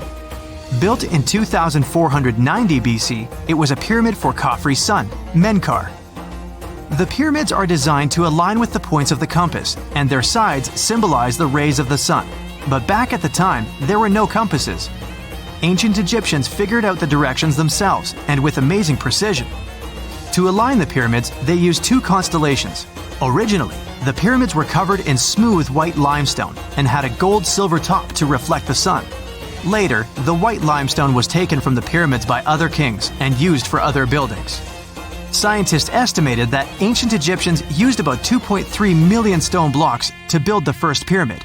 Each block weighed more than 1 ton. This is the weight of a rhino. Some blocks were even bigger, being almost as heavy as an elephant. 4.5 millennium ago, there was no modern equipment to help build it. There were no machines, no wheels, and even no steel. The only metal available to them was copper. Even today, scientists aren't sure how the Egyptians managed to build the pyramids. There are no records left that would shed light on it.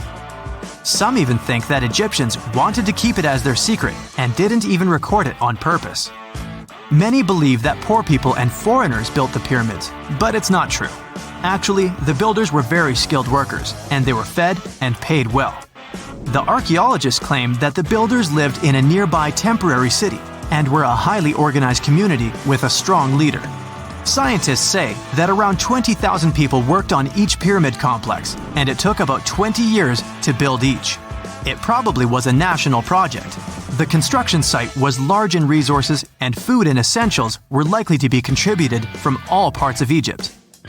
Even with all that support, it remains unclear how people managed to cut, transport, and assemble those huge stones. One of the theories suggests the stones were most likely transported on boats down the Nile River. Then, there was a harder part. They had to be moved to the construction site. For that, they probably used wooden sleds. It wasn't very hard to pull them because the sand mixed with the right amount of water was pretty slick. And 10 people could move a sled even with a rock weighing 1 ton pretty easily. Finally, one last problem. The stones had to be lifted and put into place. Archaeologists have discovered the remains of the ramps system that dates back to when the pyramids were built.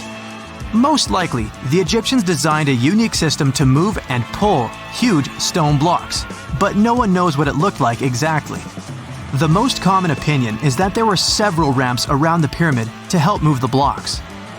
The ramp was growing with the pyramid getting higher. They suppose people were walking up the stairs, pulling the stone on the wooden sled up in the middle on the sandy ramp. But this is just one of the options. Others say that the ramps were going around the pyramid. Some say the ramps were inside the pyramid. But we'll never know for sure, and it'll forever remain a mystery, just like the ancient Egyptians wanted. Surprisingly, there's not much inside the pyramids. Most of it is just solid stone with very little open space. But let's take a quick look inside the biggest of the pyramids of Giza.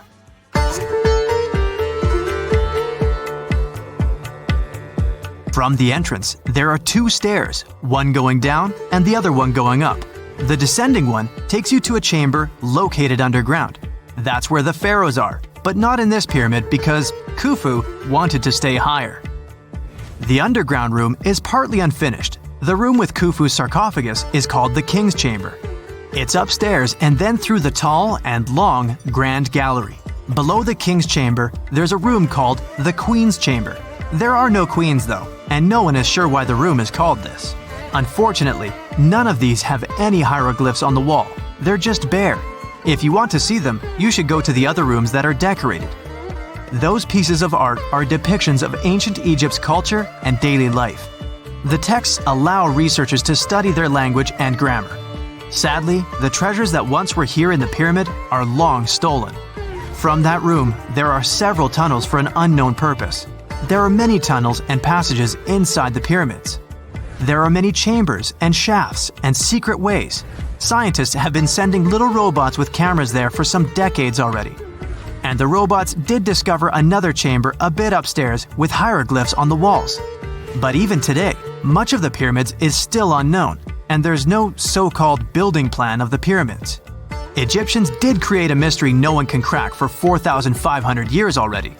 Scientists recently started to X-ray the pyramid to learn what's inside it without entering it and its narrow, mysterious tunnels. That's it for today. So hey, if you pacified your curiosity, then give the video a like and share it with your friends. Or if you want more, just click on these videos and stay on the bright side. That's it for today. So hey, if you pacified your curiosity, then give the video a like and share it with your friends. Or if you want more, just click on these videos and stay on the bright side.